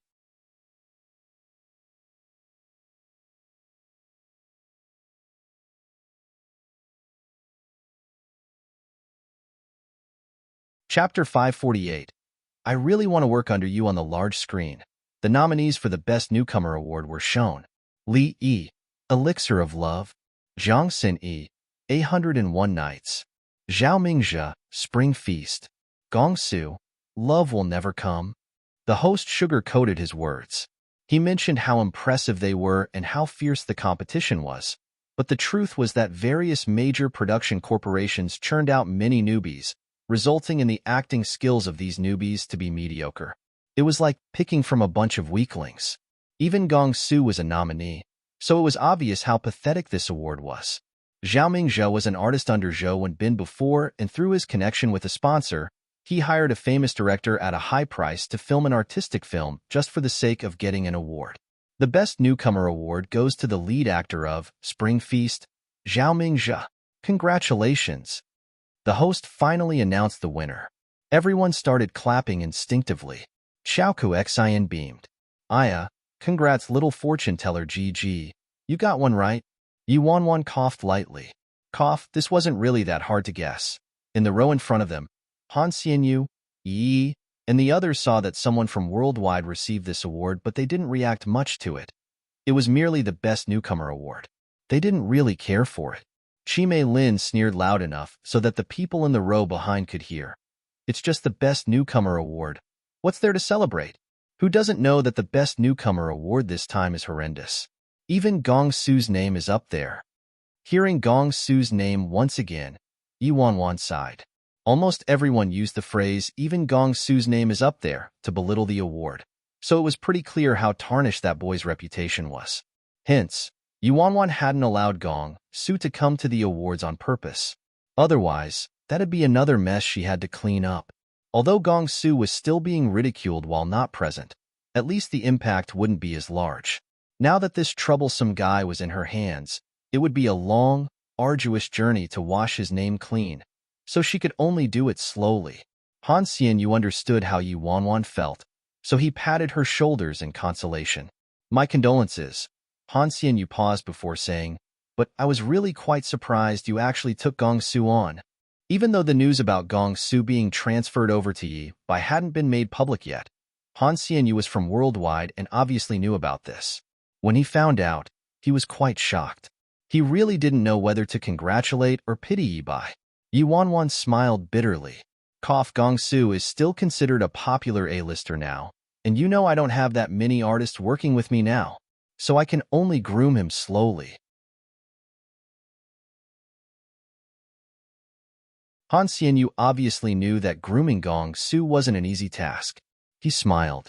Actually, I really want to work under you. Yi Wanwan looked at Han Xianyu in surprise. This didn't seem like Han Xianyu's first time saying it, so she smiled as well. As if, you're Worldwide's money tree, how could you work under me? Han Xianyu focused on the young man. Then you have to work harder and try to take me under your wing someday. Yi Wanwan knew he was joking, so she nodded. All right. I'll definitely put in more effort for little Angel Xianyu. My career goal is to have little Angel Xianyu under me. Han Xianyu stared at the young man's smile. I'm looking forward to that.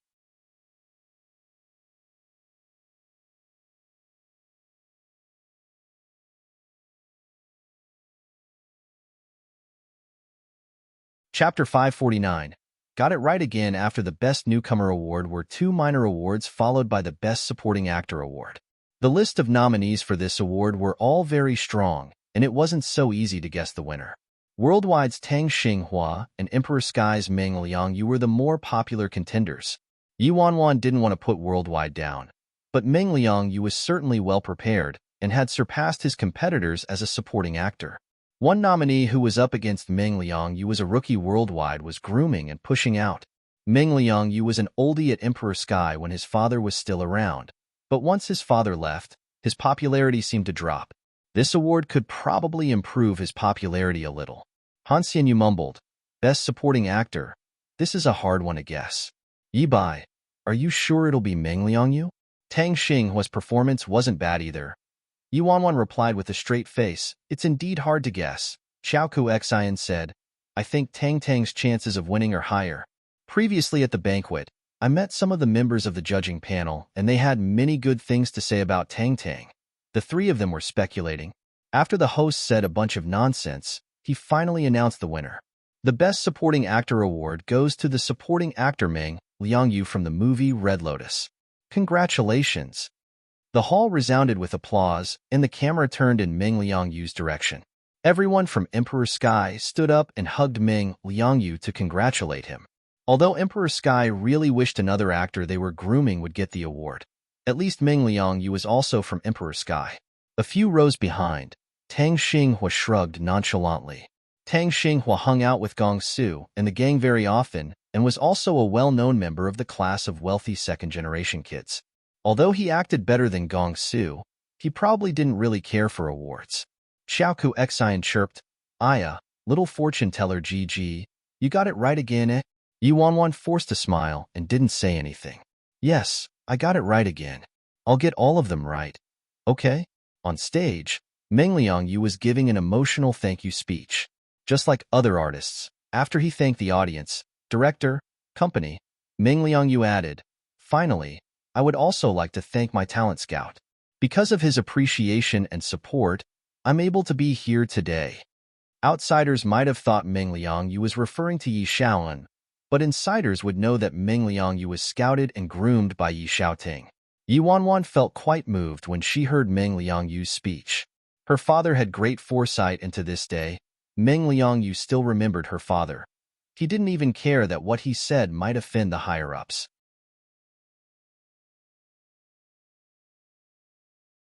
As expected, Yi and Gu Yuzhe's faces turned ugly when they heard Meng Liangyu. As an outsider, even Han Xianyu couldn't help but sigh. This Meng Liangyu is a real man. The following awards were the Best Sound Effects and Best Documentary. Then the third little climax arrived, Best Supporting Actress. This award was really difficult to guess. The catfight for this award was almost as intense as the Best Actress award. The audience and judging panel had a huge quarrel over it, and all the fans of various actresses were also in turmoil. Even Yi and Gu Yuzhe's expressions became more solemn as they stared at the big screen. Xiaoku Xian tapped her chin and commented, "The nominees for the Best Supporting Actress award are quite strong. They're pretty evenly matched." Han Xianyu chimed in, "Indeed, I think even the judging panel was in a sticky spot."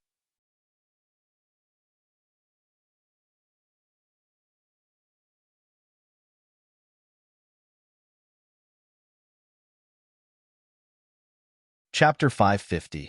Too lucky. Everyone was discussing and awaiting the outcome anxiously while Yi Wanwan sneakily let out a yawn and looked somewhat bored.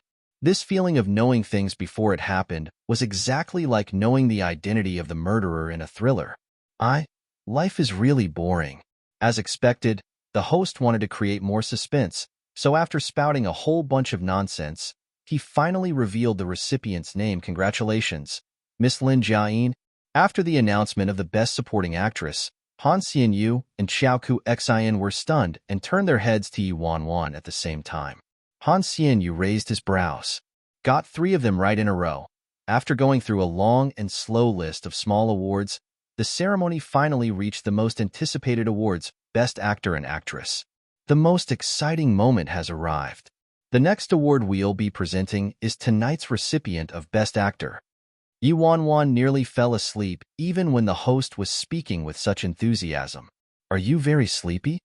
Han Xianyu asked, noticing Yi Wanwan's lack of interest. Yi Wanwan shrugged. "I already predicted the answer, so obviously I'm pretty bored." "You." Han Xianyu treated it as a joke and shook his head helplessly. However, the second Yi Wanwan replied to him, the host was finally done with his climactic speech and announced the recipient of the Best Actor Award tonight. Golden Orchid's Best Actor Award goes to Mountains and Rivers, Li Zhongyi. The hall was filled with thunderous applause. Han Xianyu couldn't help but exclaim, "You're too lucky. You managed to get 4 out of 5 big awards right." "That's right. And I'll be getting the 5th one right as well, the most highly anticipated award of the Golden Orchid Awards ceremony tonight." Xiaoku Xian laughed. "Even I'm getting a little eager now. Will I really be the Best Actress?" When Qimei Lin overheard the conversation between the 3 people behind her, she muttered in a mocking way, "Tisk, some people have really thick skin, huh?" Xiaoku Xian, rather than believing this liar, "Why don't you believe the opinions of numerous netizens? You're the one artist on the list of artists who will never receive the Best Actress award." Qimei Lin's name was nominated this time as well, and the chances of her winning weren't low. She and Xiaoku Xian had a similar acting trajectory and were in rival companies, so they were constantly battling each other. So Qimei Lin obviously wanted to take this chance to step all over Xiaoku Xian. Unlike Xiaoku Xian's tarnished reputation, Qimei Lin's was much better, and she was known for keeping her hands clean in the entertainment industry and being a good example of a goddess. Each time Chi Mei Lin's team sent out a press release, they would make sure to compare her to Xiaoku Xian and trample on Xiaoku Xian. However, in reality, the one who had always been diligent and studied meticulously to improve her acting skills was Xiaoku Xian, who the public had blackened until there were no clean spots on her. On the other hand, their goddess, Chi Mei Lin, had a private life that was unbearable to even think about. Xiaoku Xian retorted, "Mind your own business. Why do you care who I believe?" "He's a liar." When Yuanwan heard that, she muttered something to herself, then said, "This liar's gotta give a word of advice to Miss Chi. Keep walking in the dark and you'll definitely bump into a ghost someday." Too bad. I just predicted that tonight. After the Golden Orchid Awards ceremony, Miss Chi will meet a disastrous calamity. Maybe I can sell you a method to break the curse at a 5% discount. Chi Mei Lin burst out laughing. What a joke. I've been in the entertainment industry for such a long time, and this is the first time I've met an idiot like yourself. Is Worldwide so desperate that they're recruiting people like you? When Chi Mei Lin was almost done with her mocking, Yi finally spoke up and pretended to be a good guy. "That's enough, Mei Lin."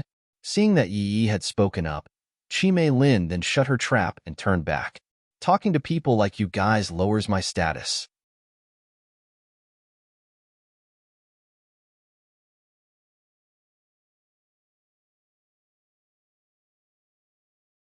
Chapter 551. Grandmaster Standards, you're just scaring her? Han Xianyu asked. Yi Wanwan raised her brows. "What do you think?" Although Han Xianyu didn't say anything, he obviously thought Yi Wanwan was simply scaring her. After a song and dance performance in the middle of the ceremony, it was finally time for the Best Actress Award. Several of the nominated films were shown in the slides.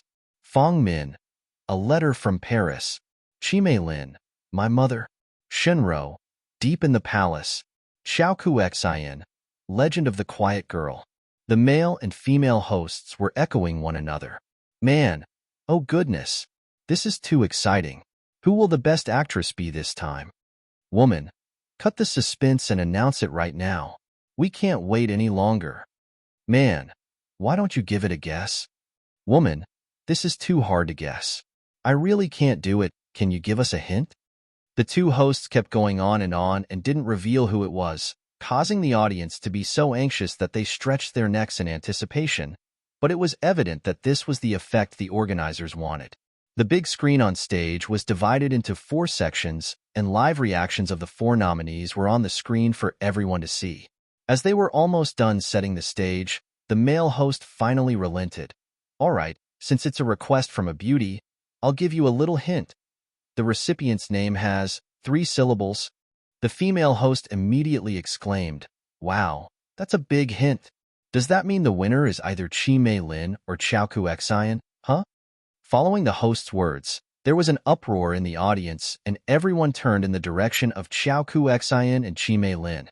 This hint wasn't only big, it was directly announcing the winner, right? Xiaoku Xian's face darkened. No matter who the winner was, she just didn't want Chi Mei Lin, her archenemy, to win. But now that the outcome was confirmed, she knew without thinking that Chi Mei Lin would definitely ridicule her after the award recipient was announced. As for Chi Mei Lin, Yi, Gu Yuzhe, and the other artists from Emperor Sky Entertainment seated in front, there were wide smiles across their faces and Chi Mei Lin almost couldn't conceal the excitement inside. The artists seating next to her even started to congratulate her. Lin Jiayin smiled and said, "Lin Jia, congratulations." Chi Mei Lin glanced behind her then purposefully said out loud, "Don't congratulate me yet. The result isn't out yet. Maybe the best actress will be Xiaoku Xian, huh?" As the cameras were on them right now, Xiaoku Xian didn't bother fighting with her at this moment and could only suppress the anger in her heart. From the moment she debuted, nobody appreciated the effort and hard work she put in.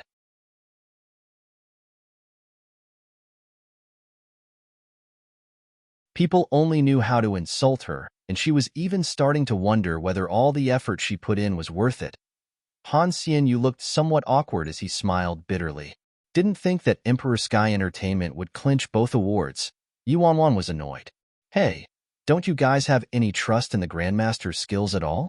Xiaoku Xian knew Yuanwan was simply trying to cheer her up, but that really couldn't alleviate her frustration at the moment.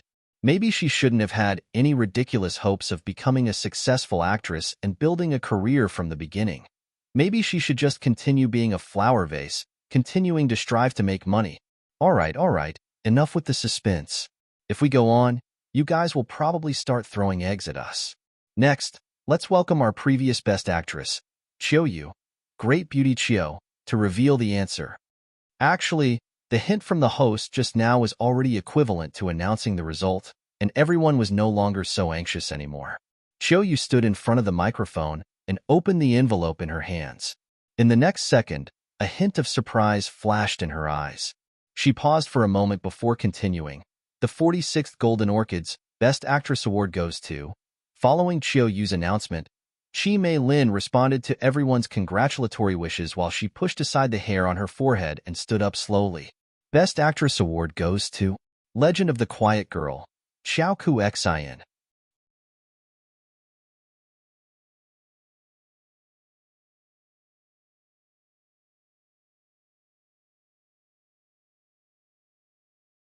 Chapter 552. Why don't we honor the bet now? Following Yu's voice, the entire hall was filled with a strange silence. Everyone thought they heard wrong. What was the name Yu announced? Xiaoku Xian? Not Chi Mei Lin, but Xiaoku Xian. How could that be? Chi Mei Lin's face was drained of all color as she stood there frozen. Her delighted eyes were instantly filled with disbelief. And the person who was in even more shock than Chi Mei Lin was Xiaoku Xian herself. Xiaoku Xian, who was like an unmoving mountain even when she was criticized by thousands, revealed a confused and shocked expression. Xian Jia. Xiaoku Xian only returned to her senses after Han Xianyu called her name. Her first reaction was to look at Yi by next to Han Xianyu. All his predictions came true. When her eyes met his bright yet resolute eyes, her heart thumped uncontrollably for a second. Why didn't I notice that when Yi Bai mentioned that I would win the Best Actress award? He didn't look like he was joking at all. He really thought I would win this award. At this moment, the silent hall suddenly exploded in noise and thunderous applause. The production team behind Legend of the Quiet Girl and many worldwide artists stepped forward to hug and congratulate Xiaoku Xian excitedly. Lin Jia had to pull Chi Mei Lin back before she reacted. She sat down with a stiff expression, but the camera had already recorded her standing up prematurely. The Golden Orchid Awards for the Best Supporting Actress, Best Supporting Actor, and Best Actor all landed in Emperor Sky Entertainment's hands. If they had gotten the award for Best Actress as well, Worldwide would have their pride thrown on the floor for merely winning the Best Newcomer award. Nobody expected that such a big twist would happen at the last moment. An unexpected winner emerged, and the Best Actress was actually Xiaoku Xian from Worldwide Entertainment, causing everyone to be taken aback. A tinge of embarrassment appeared on Yi's gentle and calm little face, but she still smiled and clapped, acting gracious while Gu Yuzhe's face was completely black. After all, he sounded so confident when the host interviewed him earlier, yet now he was actually being slapped in the face in front of everyone. All the applause, congratulatory wishes, hugs, the feeling of ascending to heaven from hell, and the feeling of receiving a new lease on life so suddenly jolted Xiaoku Xian's mind. In the next second, she passed Han Xianyu and pulled the man next to him in a tight embrace, then mumbled softly in his ear, "Thank you, little fortune teller GG." Yi Wanwan was stunned, then hugged her back in good taste. "Xianjia, congratulations. You don't have to thank me. It has nothing to do with me. You worked hard for it." Xiaoku Xian calmed down, then suddenly blinked and said, "Whatever it was, I won."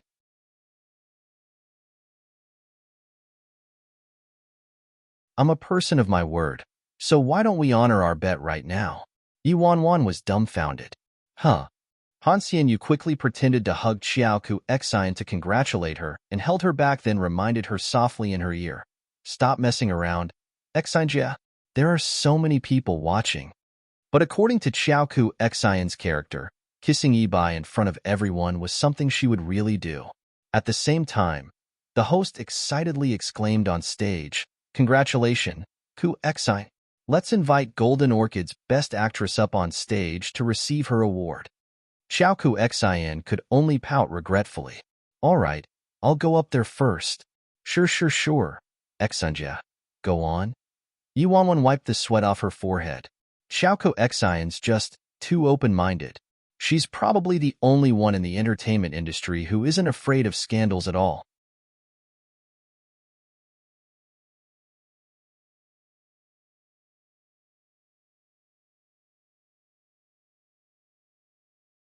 Chapter 553.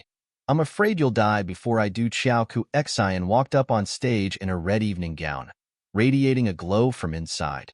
The host quickly allowed Xiao Ku Exine to give her speech according to the program. This outcome is truly surprising. Ku Exine, sorry for saying this, but you also knew that among all the nominees, you didn't have a very high chance of winning. Do you have anything to say about winning the award this time?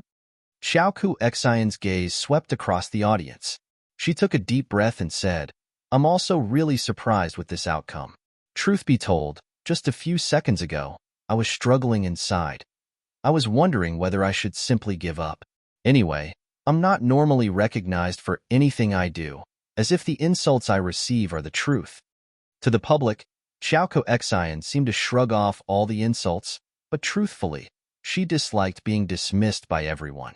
After all, everybody likes to receive compliments and recognition. Xiao Ku Exine revealed a hint of bitter helplessness and continued. Everybody knows that in this industry, words can muddle the truth and determine the life or death of an artist. I thought that since being insulted was also a form of publicity, I'd just continue earning my money. Why bother improving my acting skills, and why should I prove myself? Xiao Ku Exine's speech made everyone go silent. They all knew she was right, but in the entertainment industry, only Xiao Ku Exine would dare to say something like this in public. Xiao Ku Exine continued, and her eyes seemed slightly emotional. So I'm very grateful. Grateful that there's an award like the Golden Orchid that isn't influenced by public opinion and external factors, giving me a chance to prove myself. At the same time, I also sincerely hope that everyone will take a look at this work from an objective perspective and see who I really am. When Xiao Ku Exine said her piece, she received a burst of applause and approval. Han Xian Yu also heaved a sigh of relief. Thankfully, Xiao Ku Exine managed to be tactful with her words and even concluded it pretty well. Yu Wanwan knew that in her previous life, this speech actually pulled a terrifying amount of box office interest for Legend of the Quiet Girl and broke the box office record for that year. Next, Xiao Ku Exine followed the norm and thanked her fans, crew, company, and sponsors. Finally, she paused. Her eyes glanced below the stage and said, in addition, I would like to especially give thanks to a friend. Before coming up on stage, almost everyone around me was consoling me, telling me that it was fine that I didn't win, but there was only one person who told me from the start that I would definitely be the Golden Orchid's Best Actress.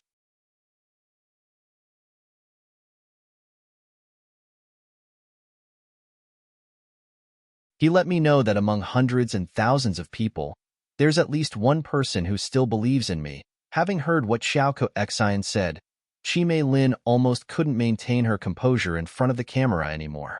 Darn it, that swindler actually got it right.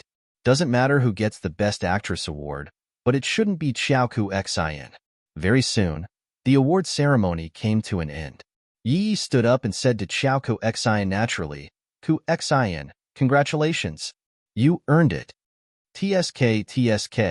The people from Emperor Sky think I earned it? What hypocrites. Xiao Ku Exine smiled. Why do I recall a certain someone from your company saying that I'm the one artist who will never receive an award? Chi Mei Lin was so angry that her overly done face was almost twisted. Xiao Ku Exine, I suggest you keep that gloating face of yours. I'll watch how you're going to die getting roasted for winning the Golden Orchid Best Actress award with that lousy acting. Xiao Ku Exine chuckled and mumbled, I'm afraid you'll die before I do.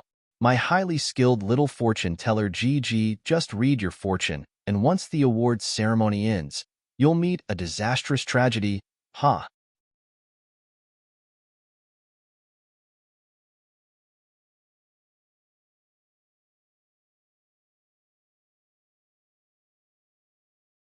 Chapter 554. Lost all standing and reputation. Xiao Ku Xian blinked and held Yi Wanwan back by the wrist. Little GG. Am I right?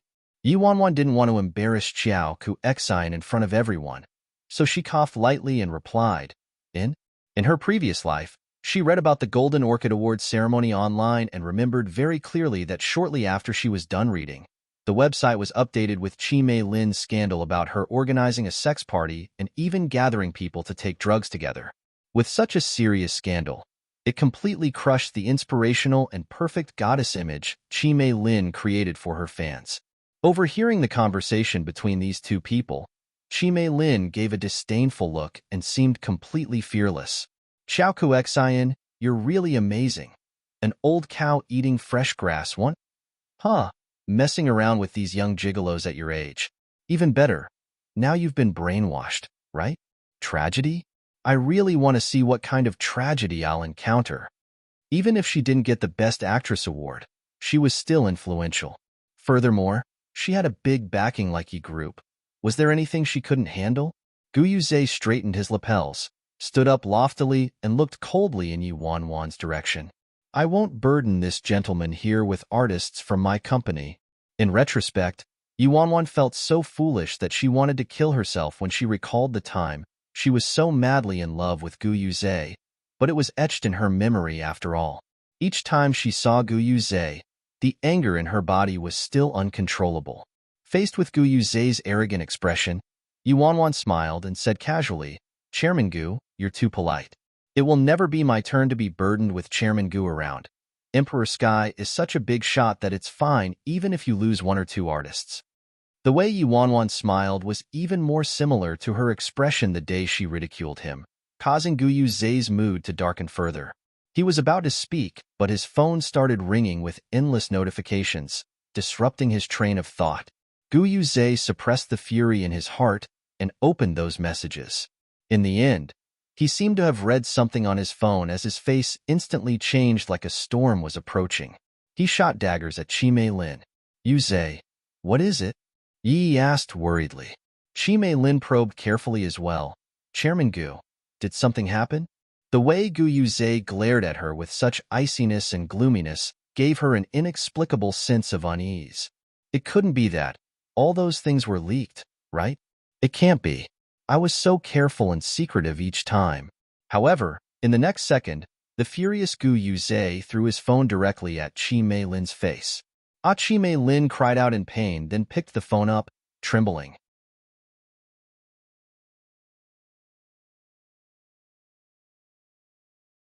When she saw the first photo on the phone, Chi Mei Lin's face turned aghast.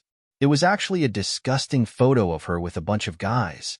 However, this was only the beginning. There were even clearer images taken of her abusing drugs. Chi Mei Lin's delicate face was completely pale. She panicked and her fingers started shaking. Gu, Chairman Gu, please save me. Director Yi, save me. Almost at the same time Chi Mei Lin pleaded for help, alarmed gasps resounded around them. Oh damn. Quick look. Big news. The person in the photo is the goddess worshipped by many fans, Chi Mei Lin. Orgy party and taking drugs. This is explosive.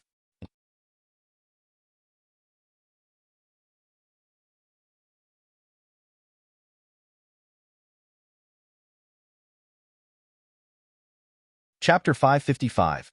Amazing little G. Xiao Ku Xian and Han Xian. You looked at each other in confusion. What happened? The two of them and the surrounding people who hadn't gotten a clue what was going on quickly whipped out their phones and checked. After they found out what happened, their faces were in astonishment as well. Yi Wanwan stood there quietly without any expression. Chi Mei Lin pleaded like an insane woman. Director Yi, quickly get someone to delete those pics. Yi's face was gloomy. It's too late. These things spread too rapidly, and since everyone's attention was currently on the Golden Orchid Awards ceremony, Chi Mei Lin's scandal exploded instantly once the ceremony was over. As expected, she saw that Chi Mei Lin's orgy party, Chi Mei Lin on drugs, and many other keywords were increasing in popularity once she opened various popular websites and blogs. What was worse was that Chi Mei Lin wasn't the only one at that party. There were also a number of artists from Emperor Sky present, and now the commenters gradually questioned whether all of Emperor Sky Entertainment was an obscene drug den. Everybody in the ballroom slowly found out about this gossip and whispered to one another as they looked in Chi Mei Lin's direction. I always thought Xiaoku Xin was the one who had a messy personal life and really didn't expect that after Xiaoku Xin received the Golden Orchid Best Actress Award, it would be Chi Mei Lin who's so messed up. What's so surprising about that? It's like that in the entertainment industry. You can't really differentiate between what's real or fake. You're too naive to believe in whatever you see on the surface. There were already scandals about Chi Mei Lin's wild side before, all right? I heard that the senior management of Emperor Sky already warned her not to go overboard and gave quite a sum of money to PR so nothing major happened in the past. Too bad she wants to court death, huh? It's definitely over for her this time. Emperor Sky's money went down the drain, and she even dragged a group of artists down with her. Ever since the change of management in Yi Group, things have really become messy. K. Chi Mei Lin felt those prickly gazes were like thorns of fire. When she thought about how her status in the industry would be destroyed, her face was filled with fear. Chairman Gu, Director Yi, you guys have to help me. Quickly, get PR to delete all those pics. Delete them. Shut up. Gu Yuzhe berated her coldly. With a scandal like this, PR would be no use. The news spread already. Anybody could store the pictures privately, so there was no point in trying to delete them. Mixing with bad company already ruined her image and reputation, but taking drugs would be enough to wreck any artist's career in the industry. It was completely over for Chi Mei Lin.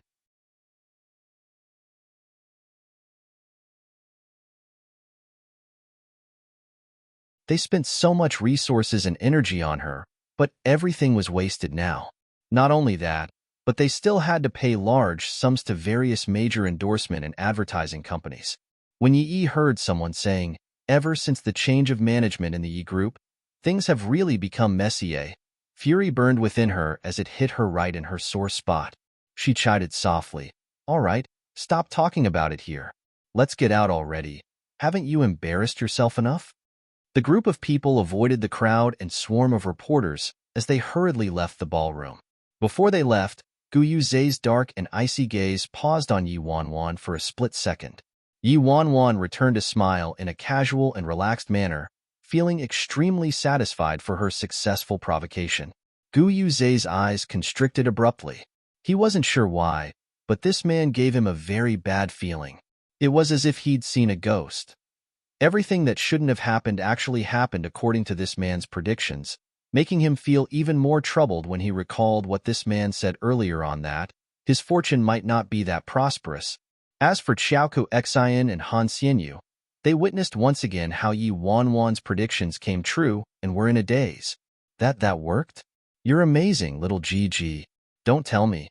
You really know how to read people's fortunes?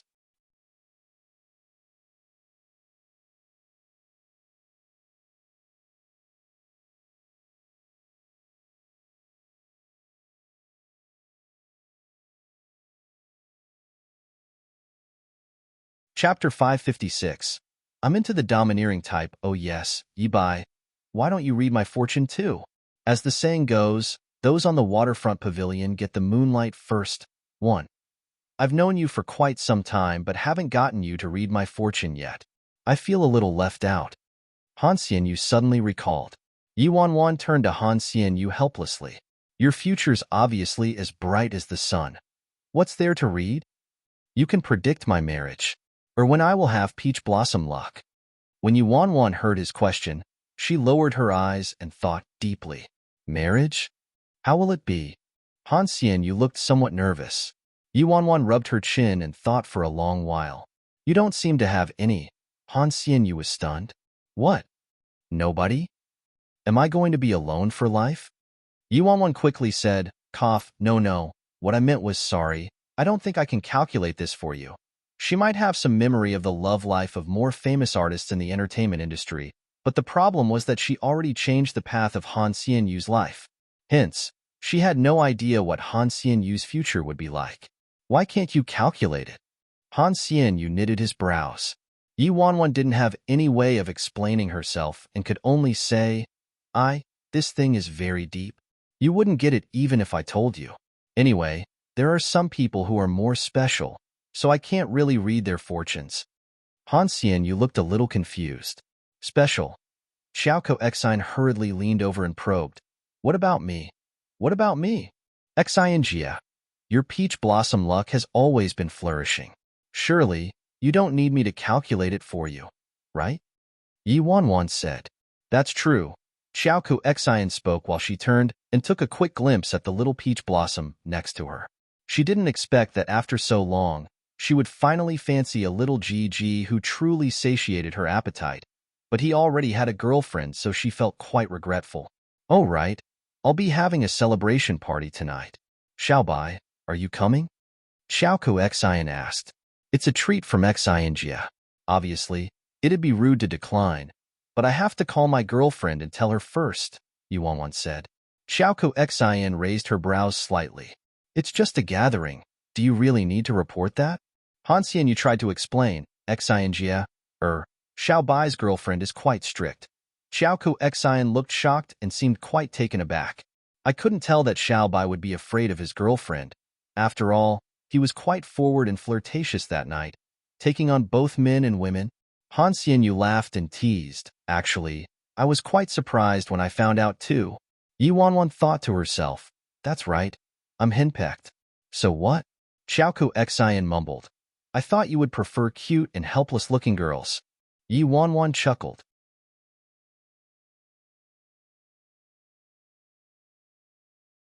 Nah, I'm into the domineering type.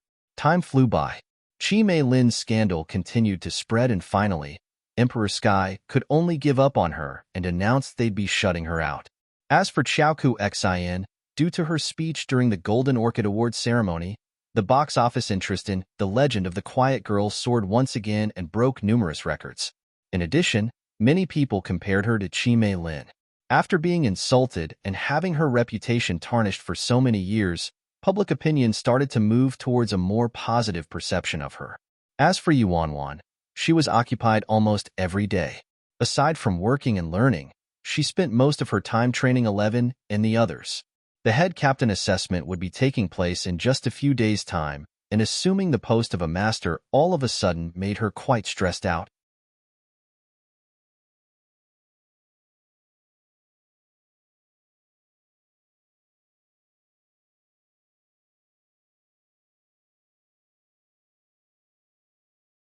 Chapter 557. Glow of a Firefly Sea Residence, Bodyguard Meeting Room. Lu Ying was dressed in a full black outfit, and he sat on the main seat with a rigid and stern face. There were over 10 people seated in the meeting room. They were the leaders of various dark teams in the Sea family. Captain Lu Ying, the assessment will be starting in a few days' time. You must teach that proud guy a good lesson, a certain buff leader said. Tisk. Lu Ying made himself comfortable and narrowed his eyes. Junior, just call me Lu Ying. The head captain is 11. Captain, what are you even talking about? 11's not even good enough to be the leader of Dark Team 1. How could he fight for your post? He's delusional. Junior sneered. He was the leader of Dark Team 3. Someone next to him said, I heard 11 has been training very hard and rarely comes out. He's probably preparing for this assessment. Another person chuckled. No matter how hard he trains, he'll still be a tick in Captain Lu Ying's eyes. What can he do? Oh right, let me tell you guys something. The leader of Dark Team 3 laughed. I heard that 11 begged Yuanwan to be his master and asked her to teach him some martial arts skills. Are you guys scared now? Following what Junior said, peals of laughter instantly the entire meeting room. 11's a dumbass.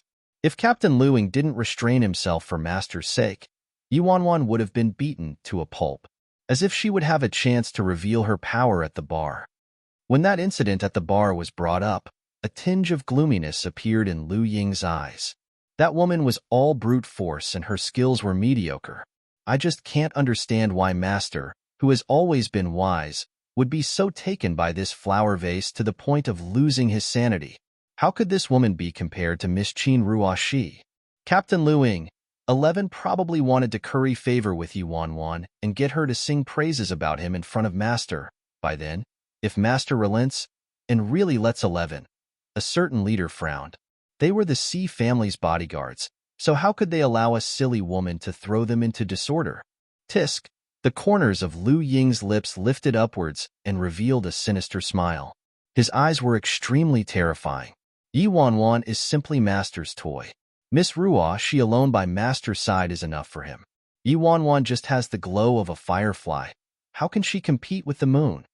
He didn't believe that his master would actually disrupt the entire head captain assessment for a woman like her. That's true. 11 asked Yi Wanwan to train him, probably viewing her as his life raft. He probably thinks Yi Wanwan has some martial arts skills he can learn to fight with our captain. The leader of Dark Team 3 laughed. Lu Ying sneered. He had never cared about 11 or Yi Wanwan.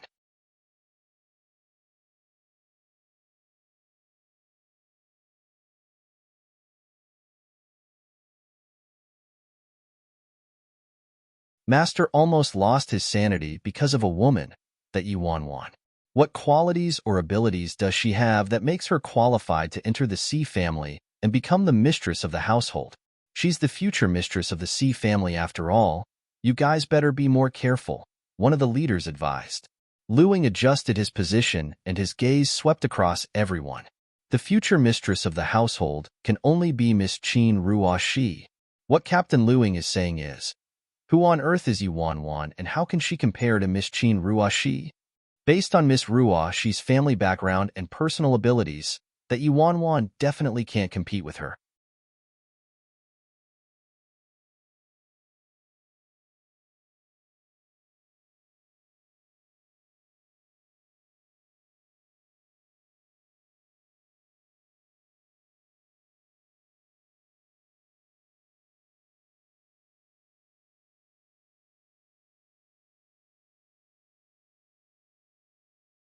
Chapter 558. He must have his reasons. While they were speaking, the door of the meeting room was pushed open lightly. Miss Ruoshi. Upon seeing her appearance, all the leaders quickly greeted her. Lu Ying stood up immediately. Miss Ruoshi, please take a seat. No need. Ruoshi smiled. How can I simply sit here? It's meant for the chairman. Qin Ruoshi spoke and sat down next to Lu Ying. A grim-looking man followed behind Qin Ruoshi. He was a close confidant of Lu Ying named Yuan Sheng, a member of the bodyguard team. Recently, Yuan Sheng had been training alongside Qin Ruoshi. Qin Ruoshi and Lu Ying were currently planning to get Yuan Sheng to compete to become the leader of Dark Team 1, kicking 11 out completely. Yuan Sheng, how's your training with Miss Ruoshi? Lu Ying looked at the grave and stern-looking man. Head captain, Miss Ruoshi's highly skilled and very effective in her teaching. For this fight, you don't need to trouble yourself, Captain. I'm able to finish 11 off myself, the grim-looking man replied, then turned to Qin Ruoshi. His face was completely filled with admiration. Due to Lu Ying's influence, these people also treated Qin Ruoshi as the future mistress of the Sea family. Lu Ying, don't be discouraged either. Ajio only got 11 to replace you temporarily in a moment of madness as a little punishment for you. Don't make such mistakes again next time. After the assessment, the post of head captain will belong to you again. Qin Ruoshi looked at Lu Ying and assured him. Hearing that, there was darkness in Lu Ying's eyes. Miss Ruoshi, I really don't understand, Master. Isn't it enough to have you by his side? Why must he be head over heels over a flower vase?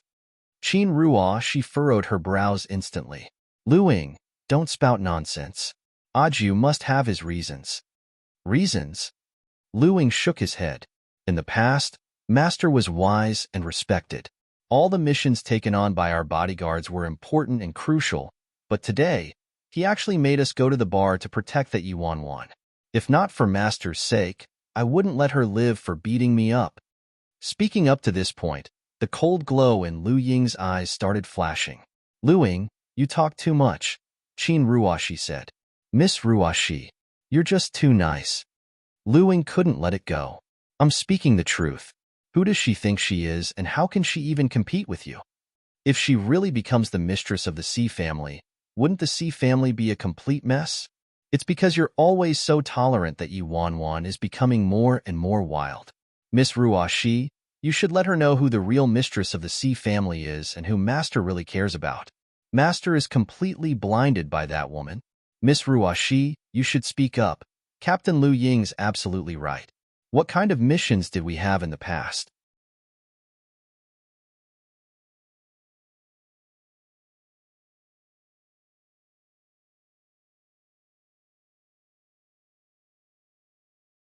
Never mind that a few days ago, Master made Captain and all of us go down to a bar to protect a woman who was drunk and crazy. She kept hurting everyone and in the end, the person who got punished was Captain Liu Ying. What's the meaning of this? The leader of Dark Team 3 chimed in. Qin Ruo, she frowned. Liu Ying, you have anger inside you. So let it out during the assessment this time. Next time, don't complain so much. If Aju hears this, even I won't be able to protect you. Miss Ruashi, Liu Ying wanted to say more but was waved off by Qin Ruashi. I believe that Aju has his reasons for his actions.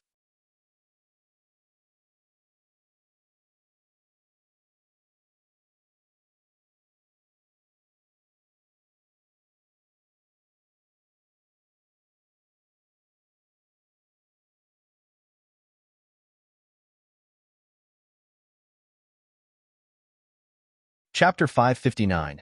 Teacher is right seeing that Qin Ruo she was still shielding Master even when things had reached this point. The hatred for Yuanwan from all the bodyguards present almost rose to a climax. Today, the entire Dark Team 1 is taking refuge in Yuanwan, and since this is the case, it's time that Dark Team 1 gets a thorough cleanse. Liu Ying turned to Yuan Sheng. Yuan Sheng, you've been learning from Miss Ruoshi for quite a while. Don't let Miss Ruoshi and I down this time. You must become the leader of Dark Team 1. Hearing that, Yuan Sheng nodded and scoffed. Captain, don't worry. 11 is useless. It'll be easy to take him down. Good. Liu Ying nodded then stood up and walked to the window. He looked towards the training room of Dark Team 1 and sneered. 11. You really think Master will take away my post as captain just for that woman, huh? Getting Yuanwan to be your trainer. Your position as the leader of Dark Team 1 will be gone too. I'm really eager to see what that flower vase can actually teach you. At the same time, in Dark Team 1's training room, pow slap. Two figures flew across swiftly then were slammed to the ground. Teacher, let's try again. 11, who was filled with bruises and a swollen face, rushed into the ring once again. Teacher. I would like to rest. After the delicate man stood up, he stood at the side of the ring as he stuttered. Stop, little stutterer. Did you say you want to rest? Yuanwan wiped the stream of perspiration off her forehead. Wow, yes, teacher, you're right. The little stutterer nodded. Little stutterer wasn't his real name. It was just that when he first entered the C family's bodyguard team, everyone started calling him Little Stutterer and nobody actually asked for his real name before. Little Stutterer, you should take a break. 11 longed for one too. For several days, other than eating and sleeping, 11 and Little Stutter had been living in the training room and even Yuanwan didn't leave the room at all. Yuanwan didn't mind it. At first, when she started learning about martial arts and fighting, she wasn't interested at all, but after some time, her interest grew and today, if she didn't practice a few moves in a day, she would feel very uncomfortable. She was at a point when even if 11 and Little Stutterer wanted to take a day or half day off, Yuanwan wouldn't let the two of them leave. However, during this period, 11 and Little Stutter improved drastically. They were completely different people compared to before Yuanwan started training them. Teacher, watch my moves, 11 yelled. His right arm was like an alert snake swimming in midair, then he instantly bent his palm into a claw and aimed for Yuanwan's neck. At this moment, Yuanwan was standing a distance away, not moving at all. Success.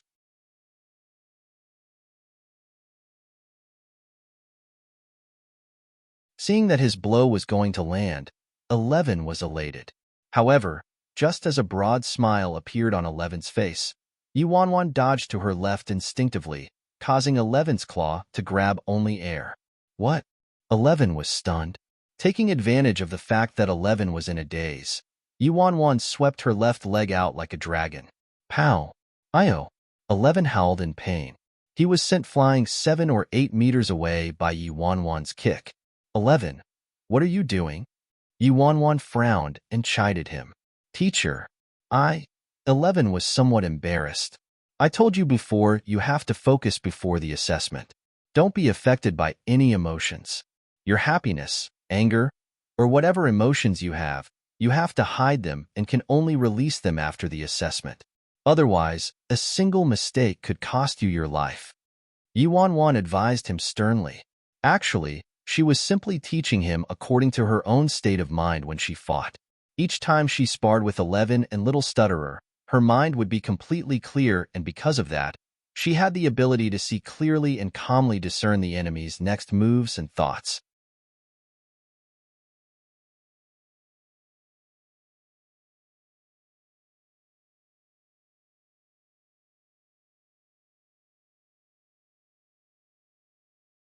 Chapter 560. Counterattack, Captain, don't let your emotions. The Little Stutterer stood below the ring and could see this fight clearly, so he simply voiced his opinion. You should just let the teacher do the talking.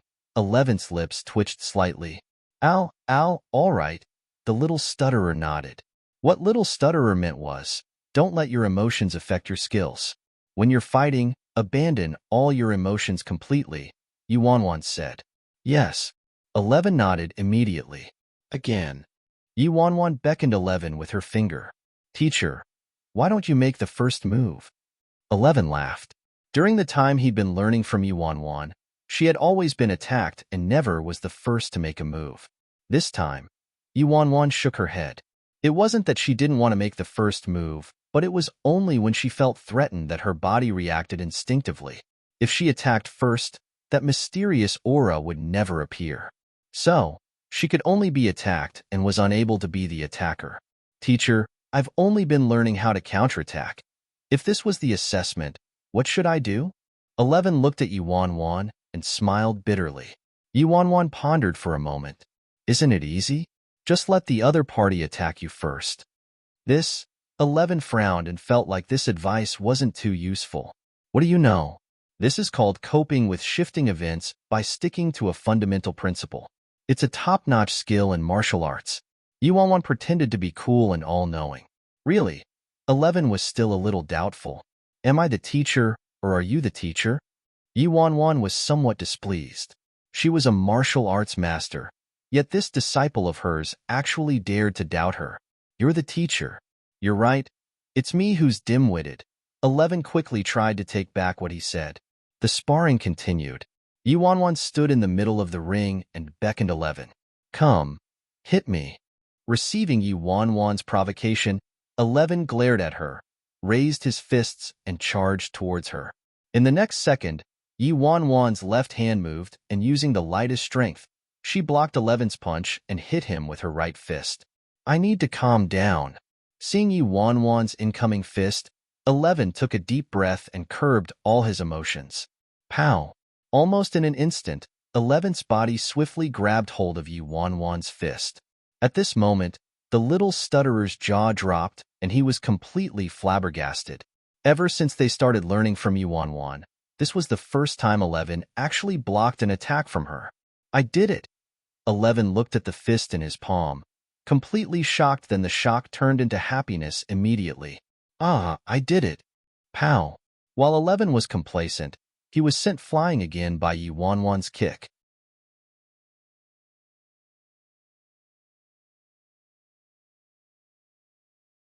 Yuan sighed and spoke sincerely as she looked at 11, who was groaning in pain after being kicked by her. Seems like you haven't succeeded. The three of them continued training without stopping. For the sake of the assessment, 11 and Little Stutterer worked really hard. Although they were always tortured during Yuan's training sessions, after they sensed the improvement in their skills, they didn't find it tiring at all and felt even more rejuvenated. The final day in Dark Team 1's training room. Tomorrow will be the actual fight. Training stops now. Both of you should get a good rest. Yuan looked at her two disciples. Thank you, teacher. 11 was filled with confidence. Little Stutterer, you've improved a lot after learning from teacher. It shouldn't be a problem for you to get a post as a leader. 11 looked at Little Stutterer. Wow, yes, captain's right. Little Stutterer nodded continuously.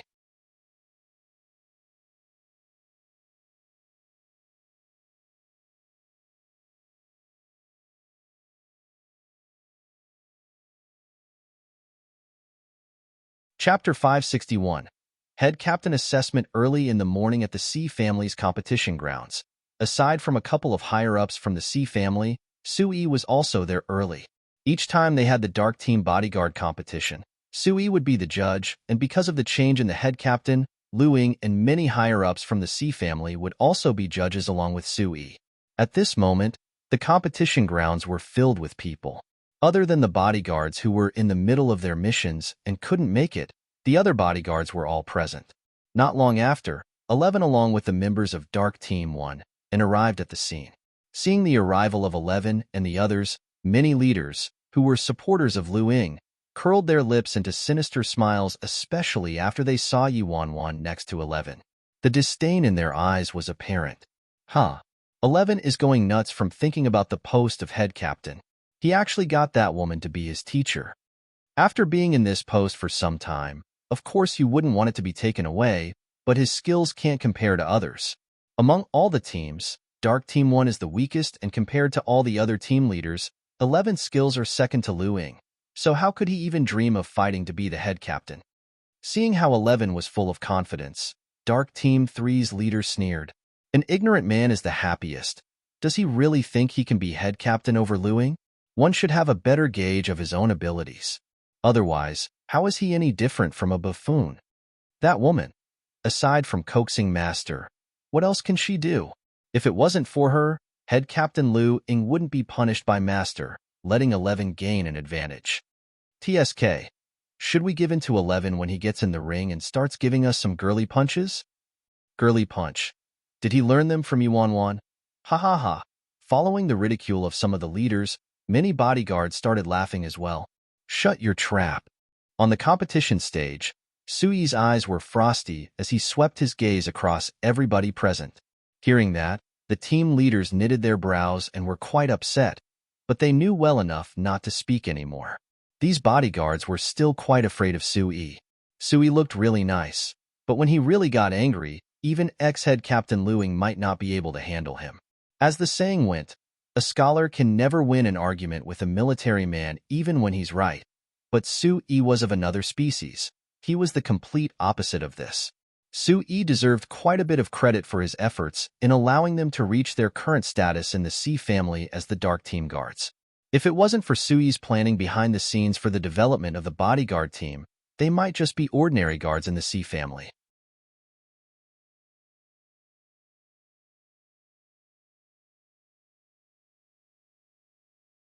Head Captain Luing.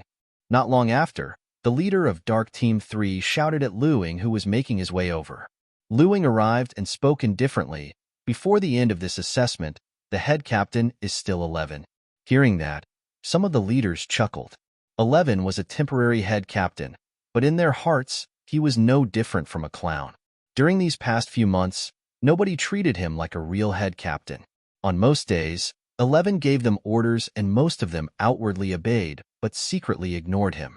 Some even turned a deaf ear. What head captain Luing meant was that at this moment, 11 is the head captain. But after the competition, it's another discussion altogether who the head captain is. The leader of Dark Team 3 laughed. That's what you think. I didn't say that. Luing replied plainly. Of course, of course. The leader of Dark Team 3 nodded. You're tuning in to the Romance Rendezvous YouTube channel. We're so grateful for your support, and don't forget to subscribe to join us on this incredible journey through captivating stories. Your generosity through donations truly makes a world of difference, as it's the primary source of revenue that allows me to expand and enhance this channel for you. Thank you from the bottom of my heart for being a part of this adventure.